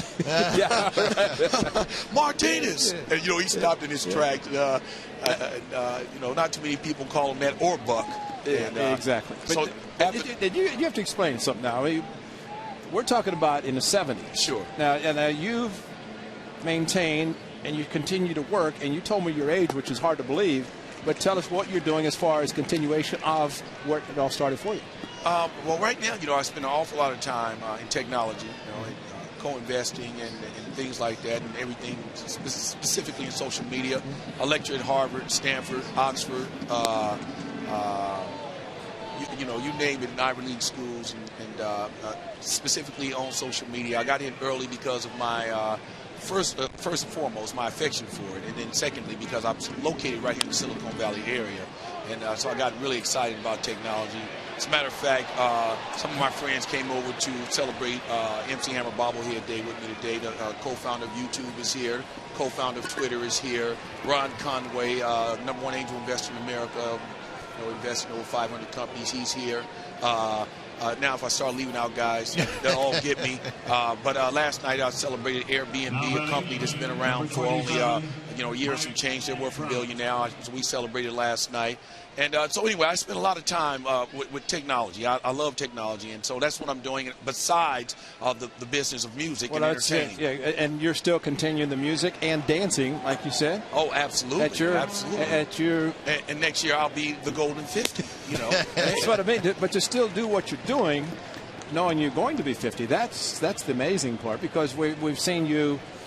All your music and your dancing as you were younger, and that's understandable, but I think we all know what happens when we get a little bit older. But say when the knees get a little different. Well, you know what? This generation, our generation, especially just turning 50, you are without excuse, meaning this. The older generations didn't have all the machines that we have, the better nutrition, the technology, the information, the counting of calories, all this stuff that we could do if we just take a little bit of time. So I just make it a point to do that and take advantage of all this new, health-oriented regimens that can be, productive. So I stay in shape, and then I keep drawing from the godfather of soul, James Brown. Rest in peace. He danced right on to the last moment. He's 70-something years old. And I went to his funeral, and in his honor, at his funeral, right next to his casket, I got up and I danced. I certainly did. Myself and Michael Jackson. And rest in peace, Michael Jackson as well. But you can dance all the way until you just don't want to dance. Melody comes from heaven. So, melody and rhythm and movement. Still have the balloon pad? Absolutely. You have to. You never know when you have to jump out of a plane. Never know when I might have to parachute out of a plane. You know what, Hammer? You made some, immensely popular songs. You can't touch this. That phrase is thrown out there all the time. When you were making a song like that and you were dancing, did you imagine that something like that would become such a monstrous hit? I always curious about a musician when they make a hit song, what they're thinking when they're making it, not what happens after all the records are sold. Right. Musicians are like a home run hitter. Meaning this, even when you're striking out, you still think like every swing I took wasn't that beautiful. Wasn't that a great swing? I'll get the next one. That's right. Reggie, so he would strike out beautifully, right. and you knew that he wasn't really down because he's just waiting to get back up. Right. When you're making a song, you just kind of like, to you, it sounds great. Every one of them. You don't know which ones are going to really work or not. And when you hit them, some land at the warning track, some go behind the plate. And some go a long ways. And some go a long way. Some end up being And I quote, too legit to quit. There you go. How much do you write of you write all your stuff? All my You stuff. write everything. Yeah, That's yeah, great. Yeah, only a couple of times I have some of my younger writers who would be in the studio who would contribute, like on songs like It's All Good and a couple of others. But I write all my stuff. I enjoy birthing the song. And the choreography and dancing, that's all. Spontaneous combustion. So it's nothing planned. Now, when you're on stage and everybody kind of in the synchronized dancing, they all just follow you, or that's something that you work on to get to that point? Well, the uniqueness of my style, as a matter of fact, Justin Bieber, how about that? I did a favor for him week before last. He actually tweeted today he wished he was here for Bobblehead today, along with will.i.am, and Tiger Woods just tweeted wishing, saying congratulations, wish he was here. But I did a favor for Justin 2 weeks ago. Myself, Usher, Mary J. Blige, Maroon 5, there's a ton of us, and I went down and I performed 3 songs in Beverly Hills in Hollywood for his manager's birthday. Brought my whole crew. Anyway, he said he's never seen dancing like that. Never seen. Neither have we. No. Hammer, thanks for joining us. We appreciate it, buddy. Thanks, Hammer. My Good to see you, man. pleasure. Good to see you. So an honor.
Today's baseball on Comcast Sportsnet California is brought to you by Infineon Raceway, the Fram Autolite NHRA Nationals NHRA Full Throttle Drag Racing Series returns to Sonoma July 29th through the 31st. Tickets at InfineonRaceway.com.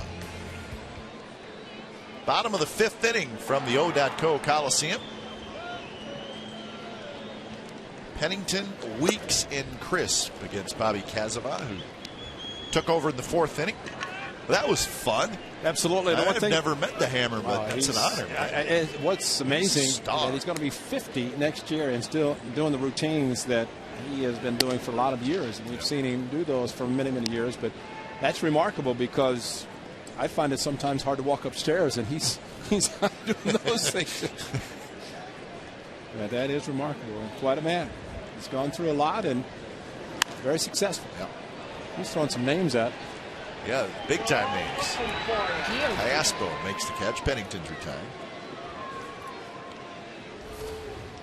How about this group? Yes. Burt Reynolds, Rocky, and Don Johnson. Second baseman. Yeah, Rocky. The Rock was behind, but you knew he was going to win. Yeah, he knocked out Burt Reynolds and then headed for the steps. We were in Philadelphia this year. And I thought we saw Friday night yesterday. Ronald Reagan, I guess, couldn't make it. He could not make it in the race, so they substituted Don Johnson.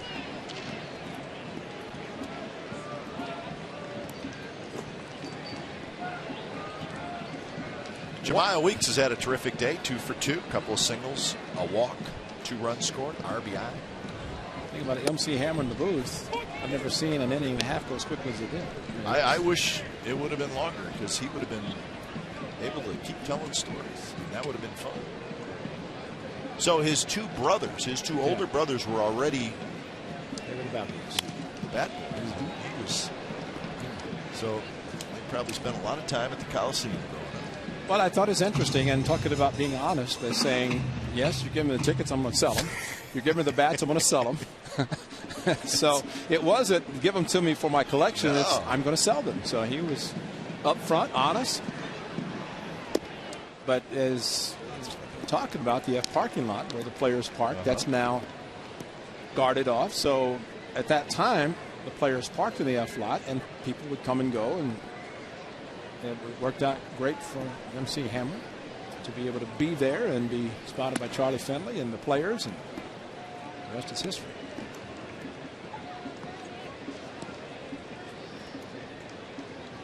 So you were here for 3 years. How much do you remember of Hammer being around? I remember. Really? We said, who is this guy? What is he doing? He should be out shagging fly balls in the seats. But you knew that he was, I mean, I don't know how old he was, 12, 13, 14, but he had Charlie's ear, right? I mean, or vice versa. He's exactly right. Now, Charlie wasn't in town a lot. So when he was, or as Hammer said, he was his right-hand man, where Charlie, actually, Monty Moore, from what I understood, would call Charlie in Chicago and set the phone down. And Charlie would listen to the game via the telephone in Chicago. Unbelievable. And I think to some degree it may have upset some people because they wanted local ownership. But Charlie was in Chicago. But Monty and of course, when we saw Hammer, we said, oh, it's a joke. You know, what's he doing? Yeah. But from Charlie's standpoint, it maybe was someone who could be his eyes and ears while he was out of town. Here's our trivia question by AT&T. Which current AL West team had the most wins during the 1980s?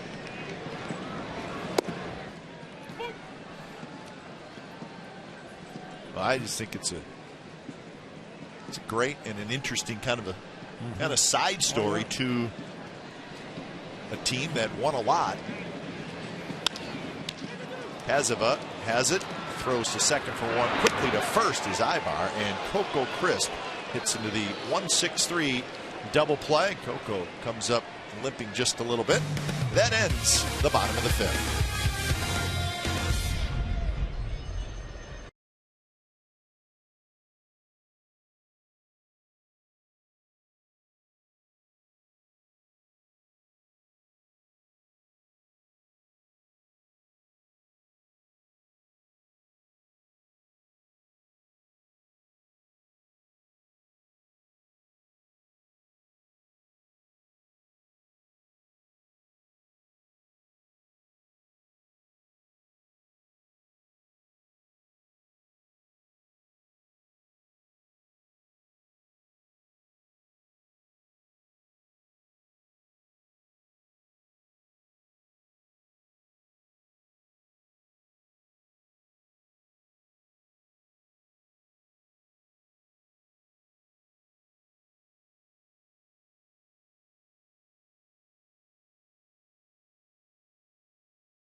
Team had the most wins during the 1980s.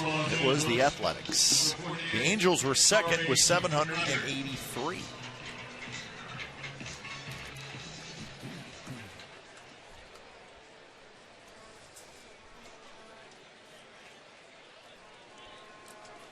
Nine to nothing, the A's lead. It is the top of the sixth inning. Hunter, Wells, and Kendrick. Gio Gonzalez has allowed 4 hits.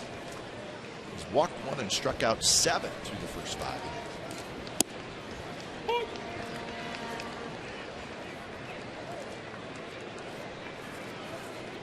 Torrey Hunter has reached on an air and hit into a 1-6-3 double play. Foul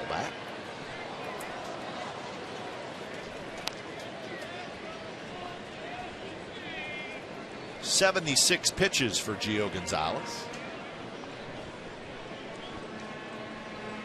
Make it 75. Got a question in Arlington about the pitcher and throwing and starting a double play. And today twice it's happened. Gio and then cancel for the last inning. 1-6-3 throw to the bag. Shortstop will be there, and both times it's worked perfectly today to get the double play. So Gio Gonzalez gets strikeout number 8. So here's our AT&T trivia answer. Which current AL West team had the most wins during the 80s? The A's 803, the Angels 783. I know when Tony La Russa took over and managed the '89 World Championship team, and Tony was a great manager for the A's, and his goal, he said, let's get to 90 wins as quickly as possible. I've said that, and that was the goal. They did, and they won. And when you go to the World Series 3 consecutive years, you're doing something right, and they did.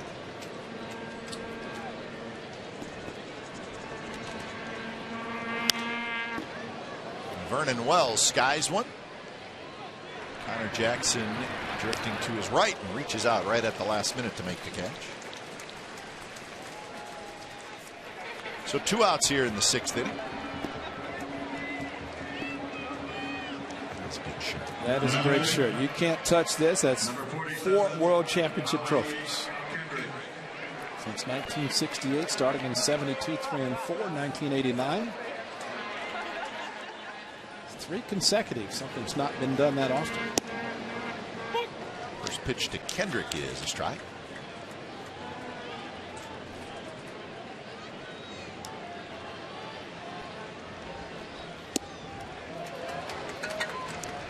Kendrick a strikeout and a ground out to short. 5 in a row retired by Gio Gonzalez.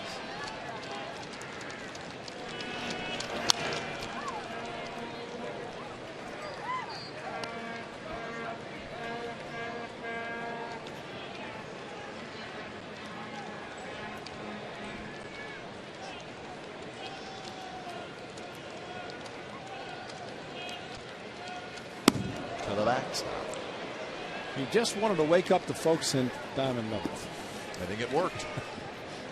People behind home plate, Diamond Level seats, just sitting there enjoying a nice, warm, sunny afternoon, and all of a sudden, Gio airmailed one.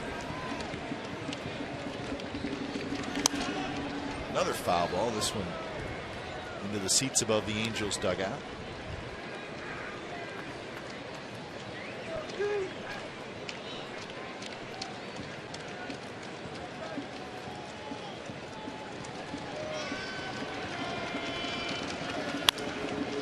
Slowly hit toward Weeks, who charges, and that'll do it. 3 up, 3 down inning for Gio Gonzalez.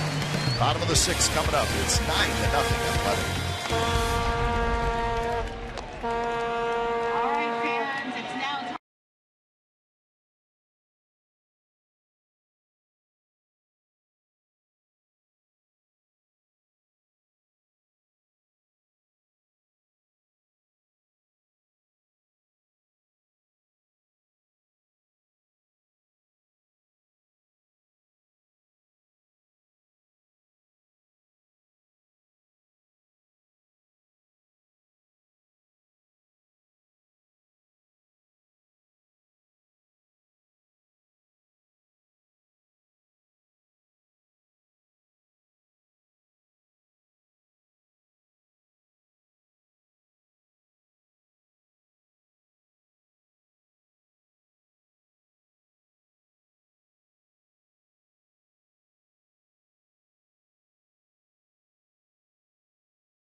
Free scam.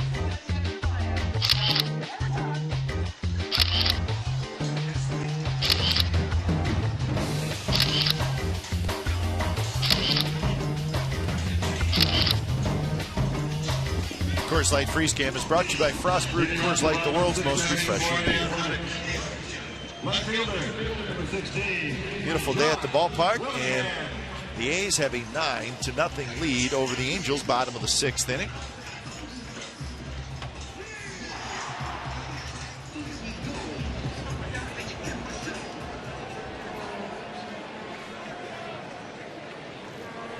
So Bobby Kazava is back out there.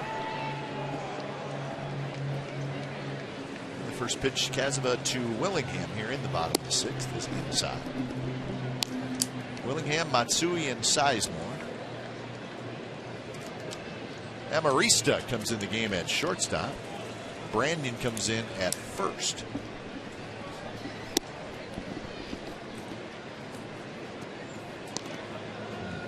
Trumbo goes from first base out to right field.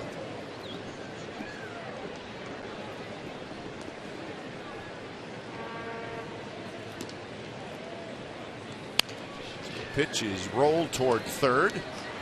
Cayasco throws in time, and that's out number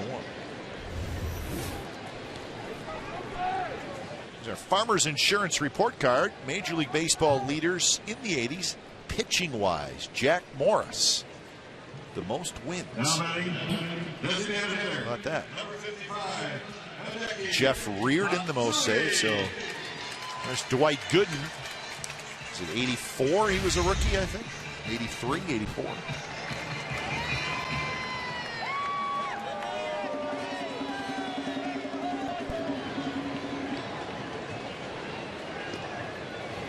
First pitch to Matsui is a strike on the inside corner.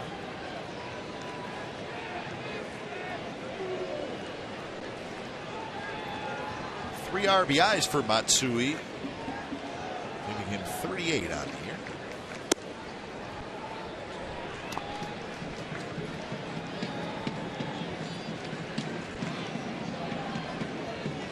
Joining us late, the A's scored 8 runs in the very first inning and then another run in the third.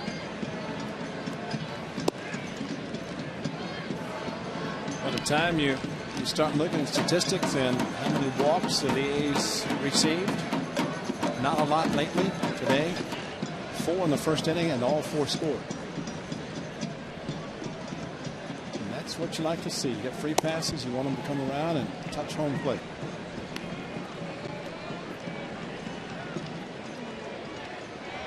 Matsui in a good hitter's count.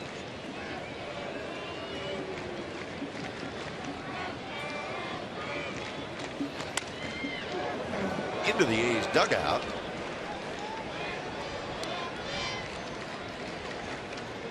Sure everybody's okay down there.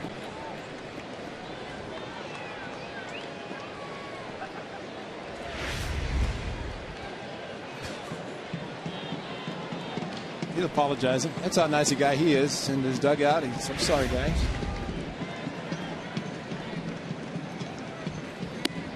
There's the walk.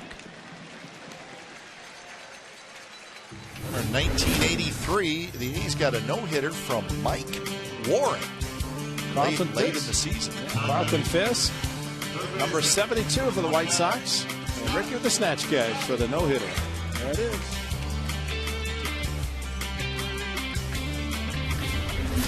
Mike Warren.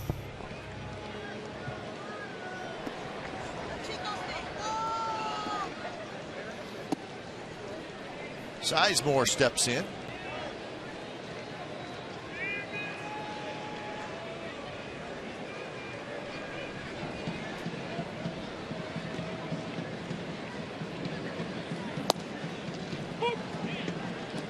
Rangers still leading the Mariners 3-0 in the 7th inning.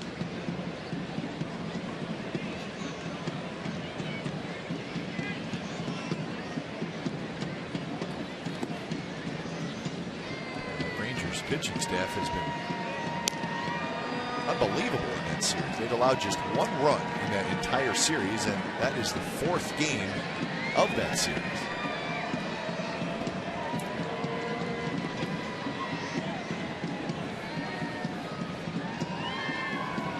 Matsui not being held on. Sizemore missed it. 2-2 the count. It's thing the Rangers did last year, we talked about it before, and that's took advantage of interleague play. Well, they didn't really do as well interleague-wise, but they've finished the first half, the sweep of the Athletics, and then started the second half trying to do the same. Bounced right near the bag is Torres returning the double play, side retired. So we head to the 7th inning. Still 9-0 Athletics.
For a limited time, Jack's Really Big Chicken Sandwich Combo is back. 2 chicken patties, bacon, melting cheese.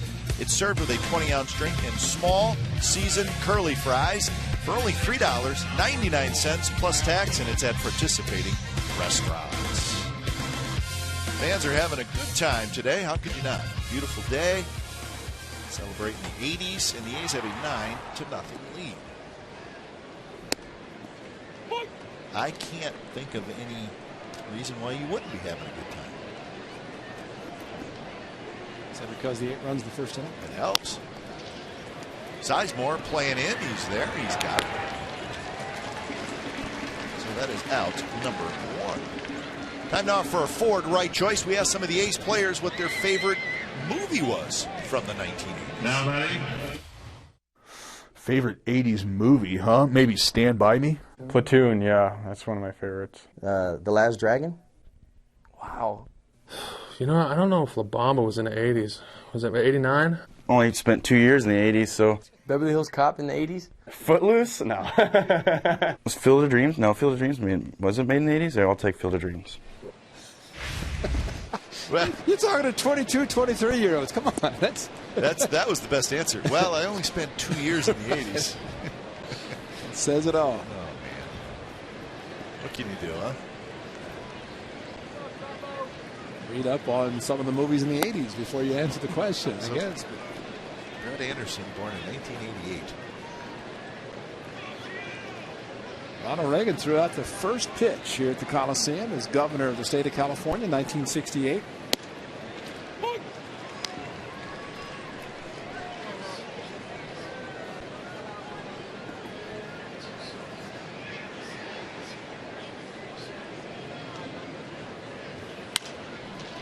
That one hit high and foul.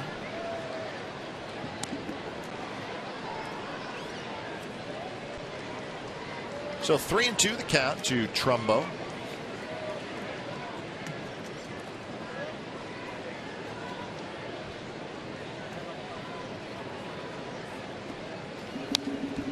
Trumbo got a fastball and had a pretty good swing.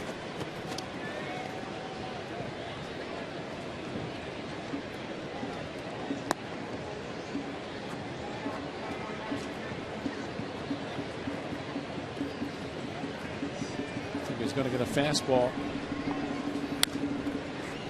and not very selective. You're trailing 9-0, 3-2 count in the 7th inning. It's unlikely you're going to see a curveball. If he threw him one, it might swinging a pitch in the dirt over his head. Who knows where in a curveball. Figured Gio's going to challenge him with a good fastball. And that one missed somewhere. And it's a 1-out walk to Trumbo.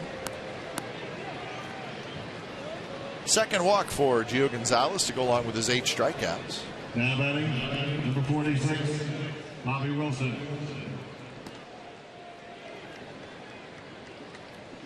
So here's the catcher, Bobby Wilson.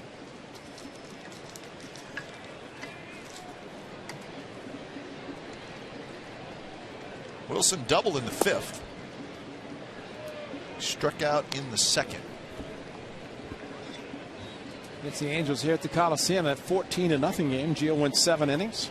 Give it just 1 hit. He's given up 4 in this game with a 9-0 lead. Inside corner strike.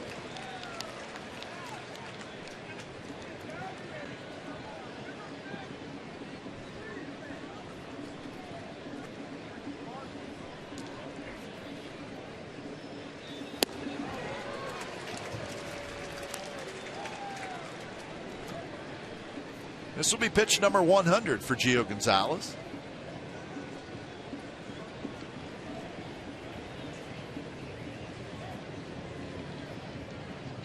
And here it is. And it's popped up, and that's going to reach the seats. The crowd this afternoon is a good one. 26,115. 26115.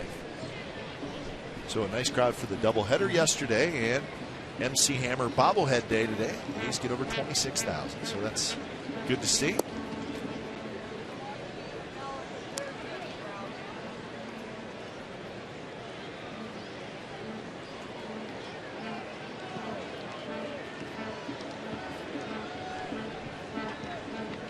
Mike Trout waits in the on-deck circle, and the 2-2 pitch is outside. Change up 2-2, and Gio snapped the ball back from Kurt Suzuki. He knows he's going to go back-to-back 3-2 pitches, and 3-2 hitters, Trumbo and now Wilson. He's going to get Wilson on the pop-up. Suzuki fighting that sun, and he makes the catch. 2 outs here in the top of the 7th inning. Doubleheader yesterday, and Trevor Cahill, career high 119 pitches. He knew he had to go deep in the game because of the doubleheader, and Rich Harden went deep also. But Suzuki, no sunglasses, and using the glove to shade his eyes and reach up and a nice catch. Those are difficult, especially with a tough sun, and the sun finally shining in this weekend game.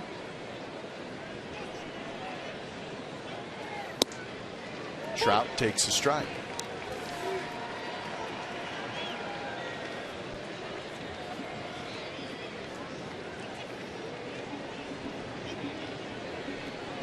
Trout is 2 for 13 in this series.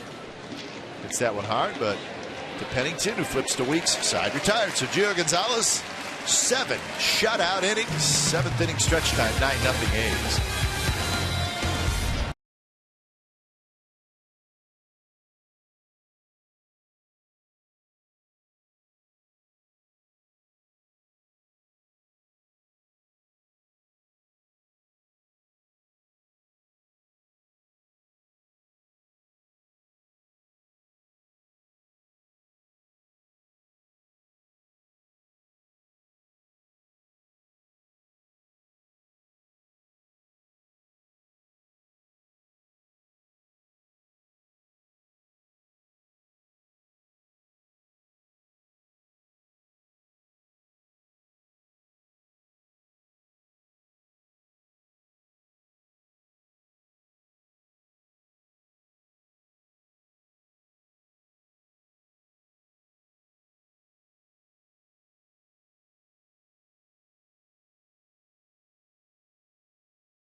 kids will never forget.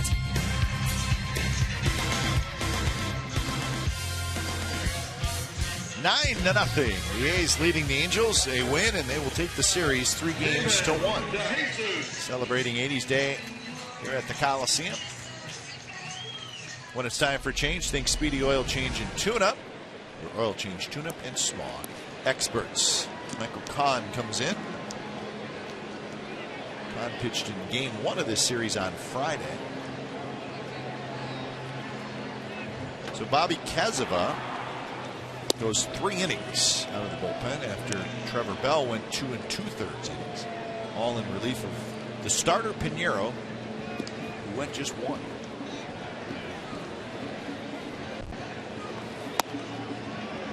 David DeJesus is 0 for 2. Make that 0 for 3. He reached on an air and has struck out twice.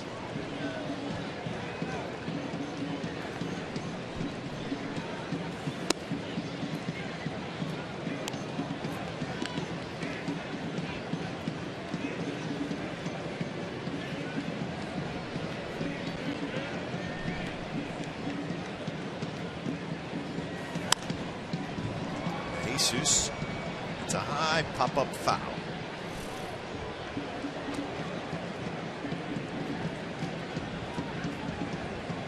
Jared Blevins going to come in and pitch the 8th inning for Gio Gonzalez, and he's had the experience this year of having big leads.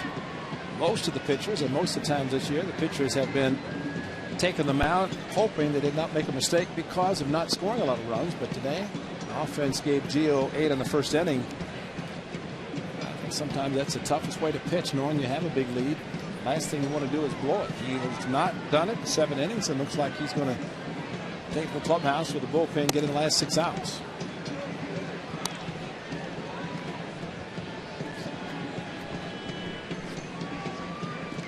Moscoso will be brought up from the minor leagues to pitch Tuesday in Detroit. And there's the walk. So DeJesus with a leadoff walk. Well, we're talking about the 80s. What a great decade it was for the Athletics. And it was the arrival of Jose Canseco. Was he a man-child or what? He was. Wow. 40-40.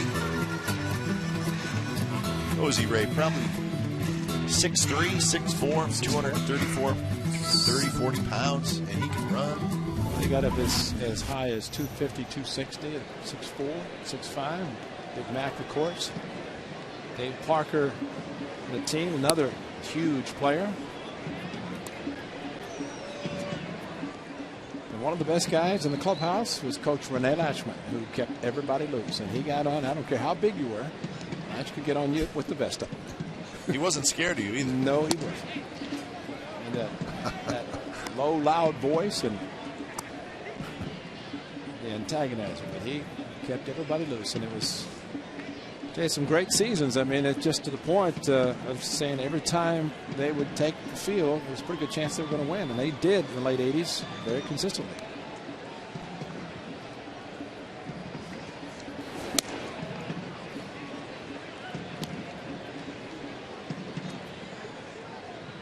So 3-0 to Connor Jackson, who had a grand slam in the first. He also singled in the second. He's 2 for 3.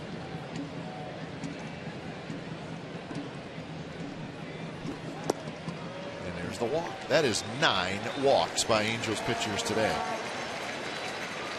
Well, you mentioned Big Mac. So Canseco, McGuire, not a bad 1-2 punch. Mac, when it first came up, 6'5" at about 225.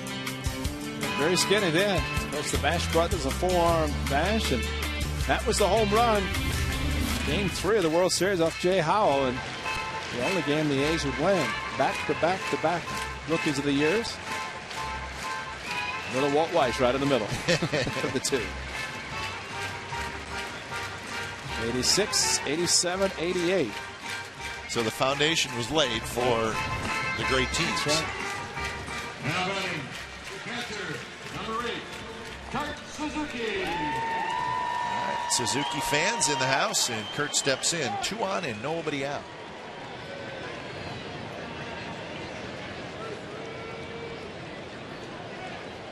Curtin is 0 for 3. Takes low. So 9 walks today by Angels pitchers. Of course, 4 of those came, 5 of those came in the very first inning.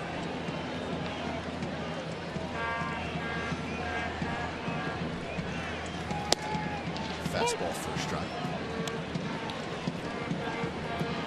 Mike Butcher, several trips to the mound today. Pitching coach for the Angels, I'm sure, has told the pitchers you cannot defend a walk. If you throw strikes, you got guys playing behind you, have a chance to catch the ball.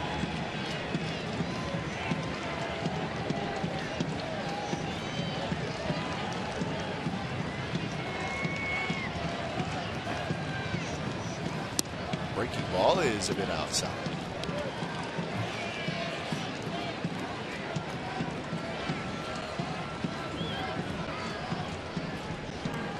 Jesus at second and Jackson at first.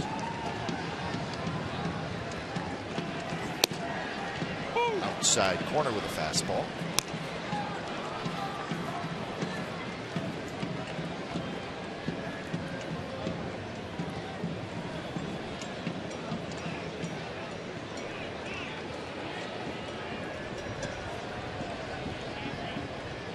There's a ball loose out in left field. That's what the delay is for.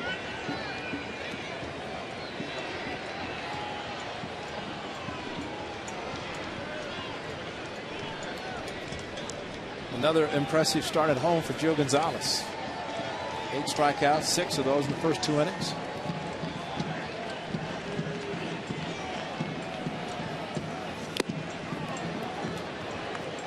Suzuki swings and misses. Fastball a little up and in, and that's out number 1.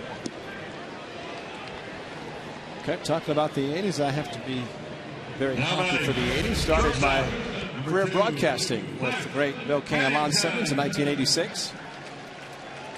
After working the Speakers Bureau in the early 80s.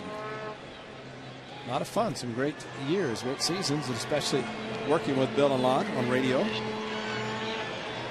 of the best in the business. I think you could learn a lot sitting between those 2 guys. I did. All I did was just listen. Tried not to say something that Lon Simmons would come back with. Yeah. He was quick. Still is.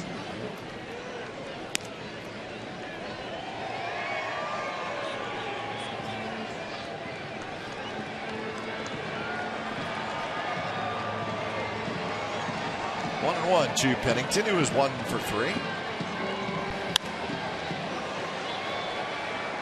Hyaspo down the line into foul territory, and he's got it, and that's out number 2.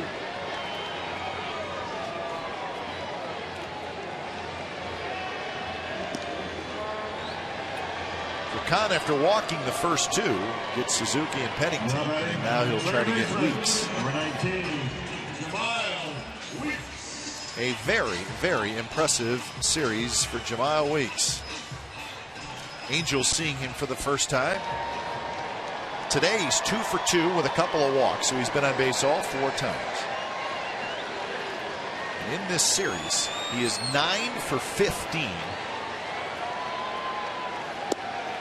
with 3 walks. And he's stolen 3 bases. Wow. And he's saying, why are those people all standing up as they go around the stadium? Probably never seen that before.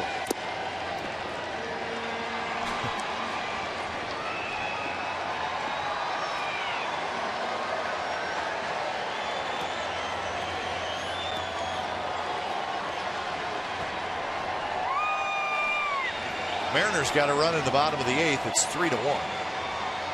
Rangers leading Seattle.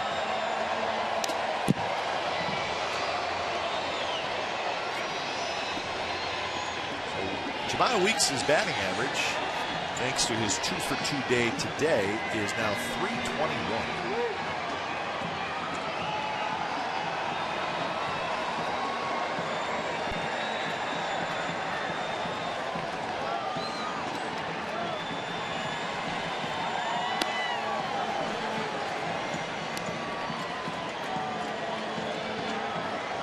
Don't see the wave a whole lot anymore. The stadium still doing it.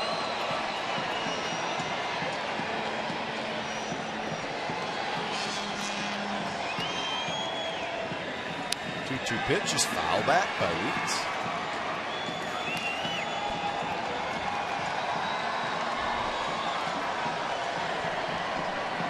A's have out-hit the Angels 8-4, but again, the free passes early in the game, probably the difference in this game. Gave the A's a golden opportunity in the first, and they took advantage with an 8 spot. Shallow pop-up. Trout in center field over towards shallow right center. He's got it. And the A's do not score, so we go to the 8th inning. 9-0 Athletics.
A's Baseball on Comcast Sportsnet California is brought to you by Cache Creek Casino Resort. Play the zone only at Cache Creek and win a chance to play the Red Hot Zone. Visit CacheCreek.com for details.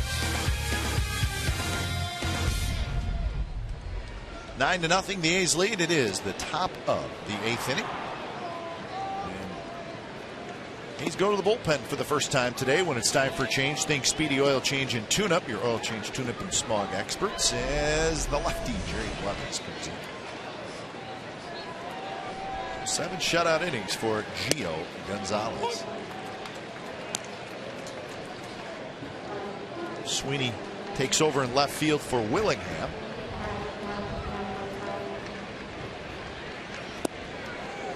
This is leadoff man is Turris.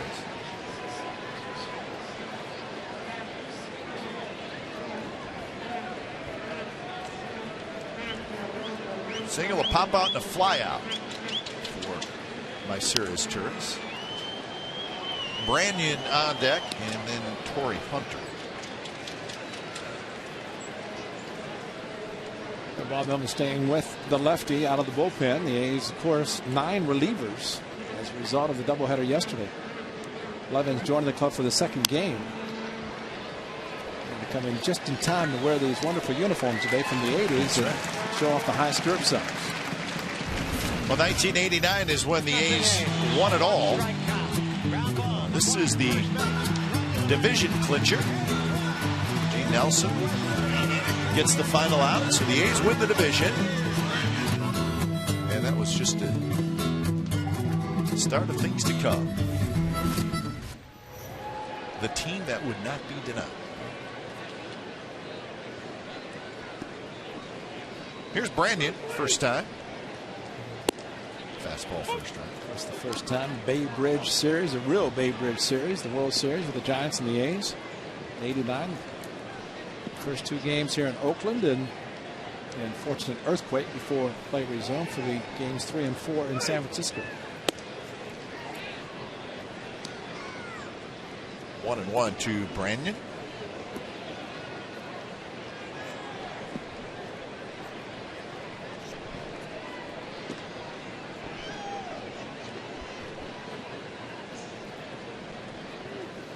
Remember, to get to the World Series, the A's had to beat a very good Toronto Blue Jays team. But Ray, you were there. You witnessed it firsthand. It was sort of a one-man wrecking crew. Ricky Henderson,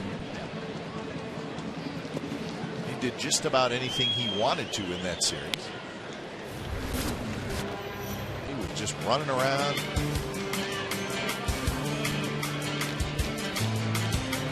Yeah, he was just messing with him. Yeah.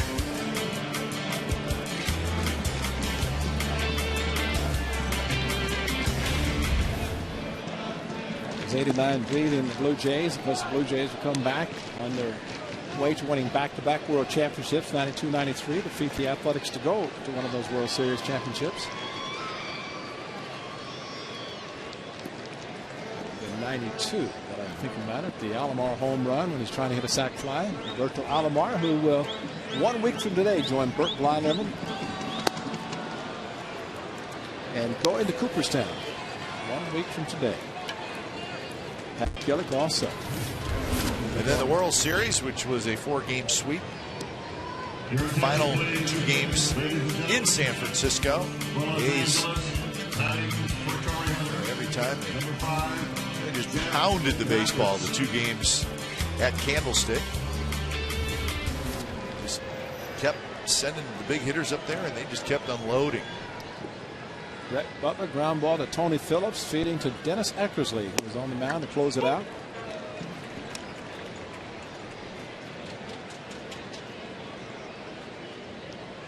And that wrapped up the decade of the 1980s.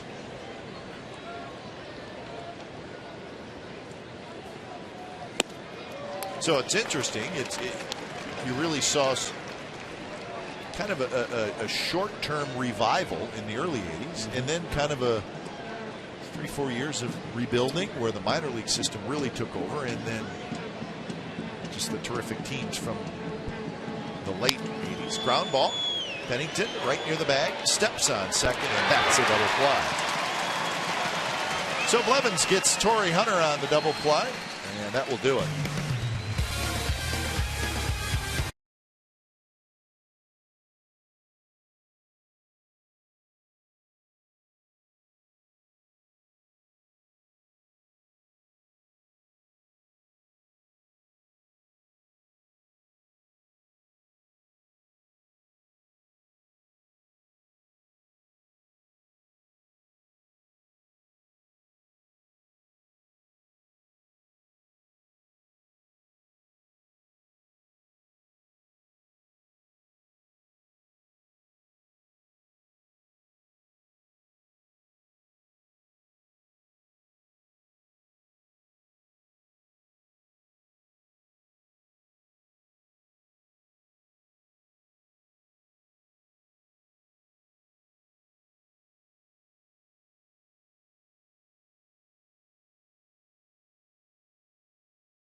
No way! Number 63. Game summary brought to you by your local Toyota dealers. 0-4-1 for the Angels. 9-8-1 for the A's, thanks to an 8-run first. Pinheiro, one to forget. Gio Gonzalez, 7 shutout innings. Oakland record, 7 runs scored by the A's before making their first out. Mitch Thompson comes in. Thompson was the losing pitcher last night in the second game of the doubleheader. He faces Crisp, leading things off. Sweeney will be next. Thompson with the loss, 1-3 now on the year.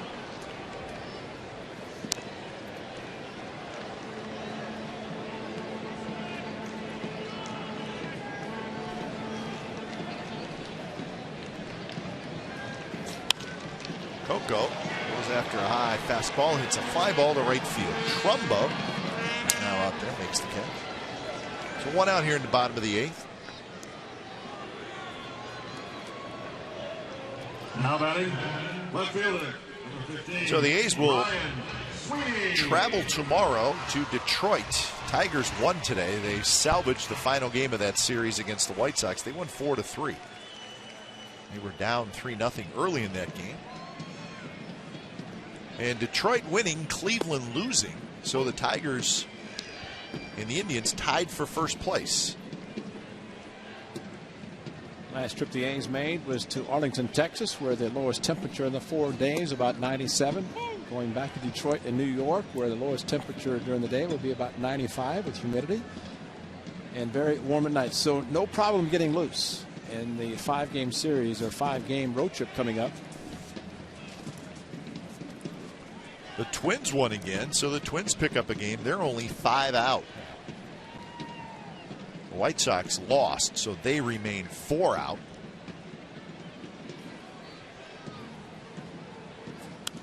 So we're convinced that that's now a 4-team race in the AL Central.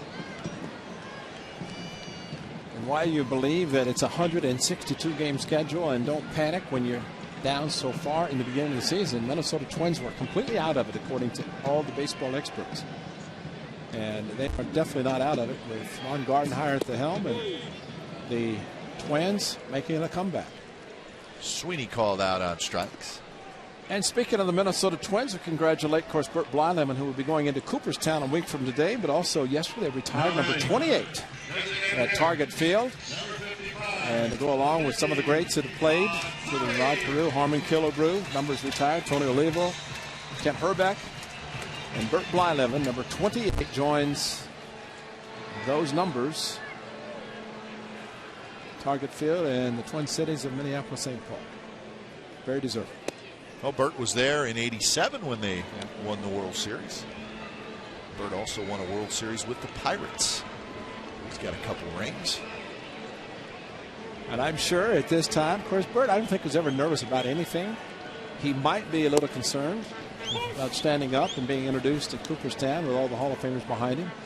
And I think he's going to say his first line, "Are we live?" Yeah. If you know Bert, he's not going to get nervous about it. No, and it will be an accepted speech to remember. Maybe not like Bob Uecker going to the Hall of Fame. I think they still play his at Cooperstown in the gift shop area. It's so funny. Took a long time for Bert Blyleven, 14 years of eligibility, and finally got into Cooperstown and Roberto Alomar in year number 2. And there's a great executive, Pat Gillick, very well respected around baseball. And those 3 inducted next Sunday.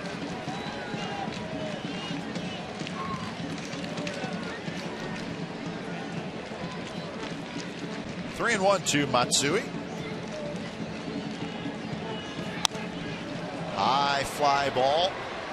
It's going to be fouled and into the seats. Now, Rich Thompson should just say 9-0.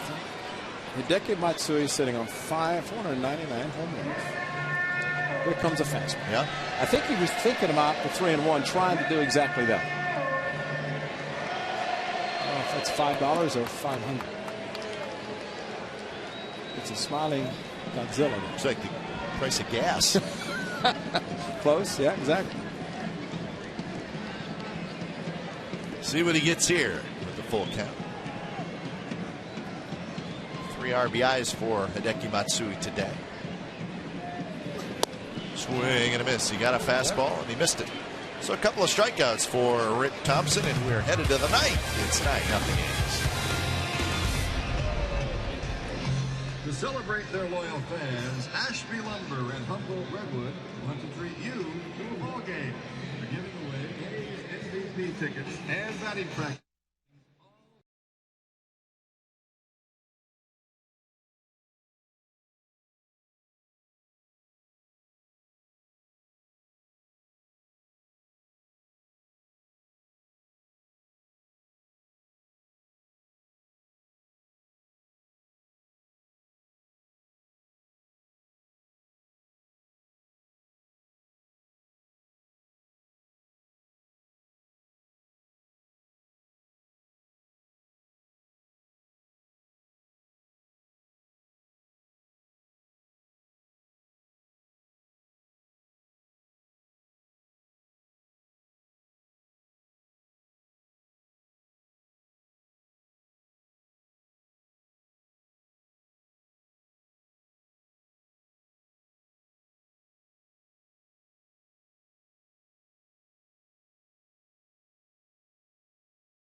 The A's 3 outs away from a series win. It is the top of the ninth, and the A's have a 9-0 lead over the Angels.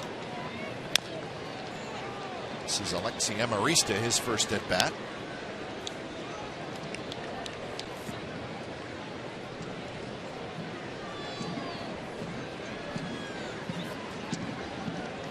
Amarista is in the game at shortstop.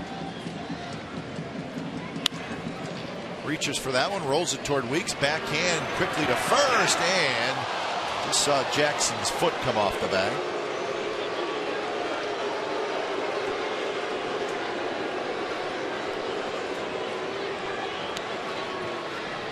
So Amarista's aboard. It's going to be a base hit.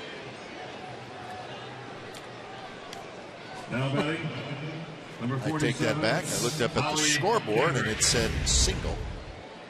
Wait a minute. Earlier, didn't somebody get a base hit on a similar play? On a slow hit ball to second base? Yep. The announcement just came in the press box,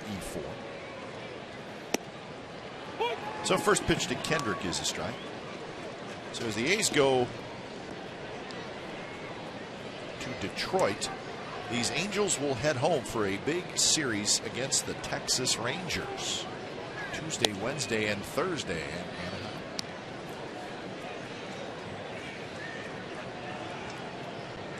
Just a matter of whether they are 3 back or 4 back.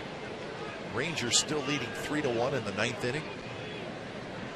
It's been 3-1 for a little while. The scores hold up. The Angels would then be 4 back.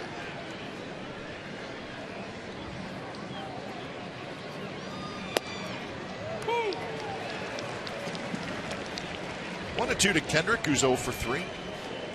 Callaspo waiting in the on-deck circle.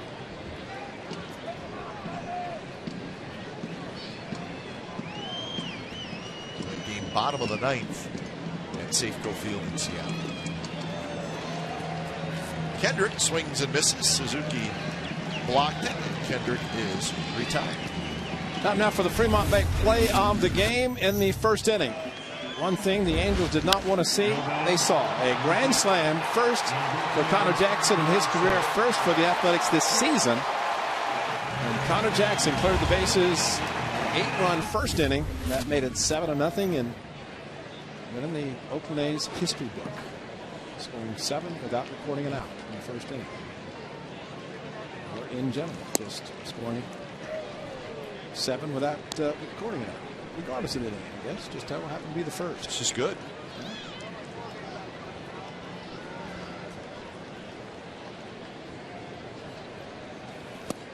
Swing and a miss by Callaspo, who is 2 for 3. So Angels only have 4 hits, and Callaspo's got 2 of them.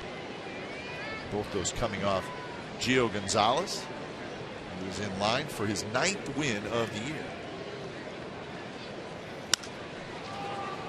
Shallow center, Weeks out, and he cannot quite get it. Actually, in the shallow right center field. So Callaspo has his 3rd hit. And that'll bring up Trumbo. Number 44, Mark Trumbo.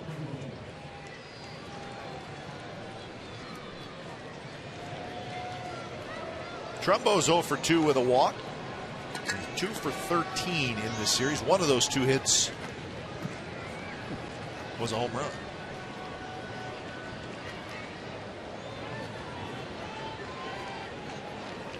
The first pitch is a fastball from Blevins in for a strike.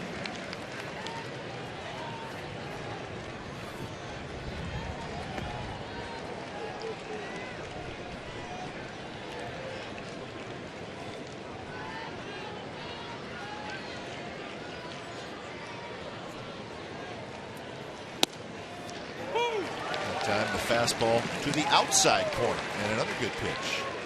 So Blevins, a couple good pitches to Trumbo, and he's ahead in the count 0-2.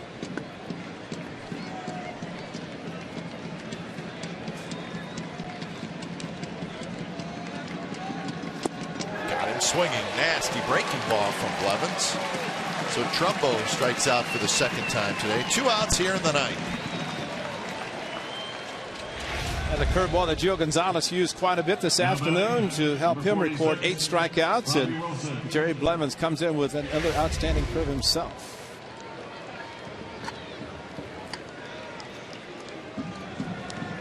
So Wilson, last hope for the Angels. There's a fastball on the outside corner.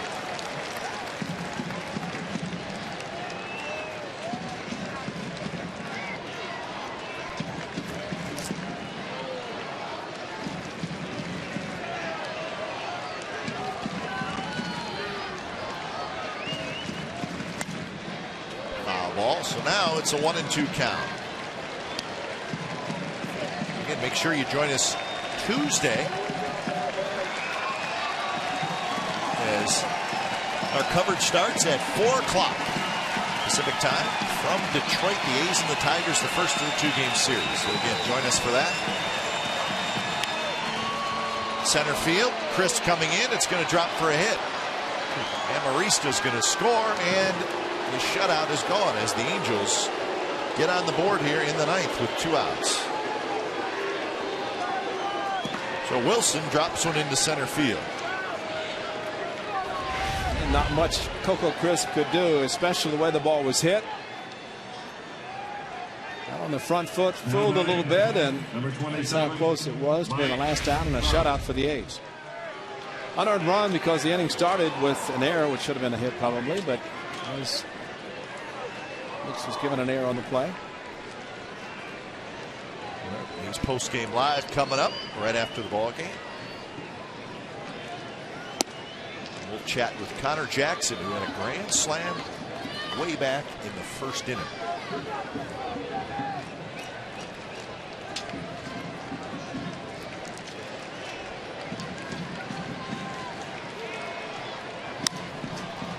This should do it. A fly ball toward right.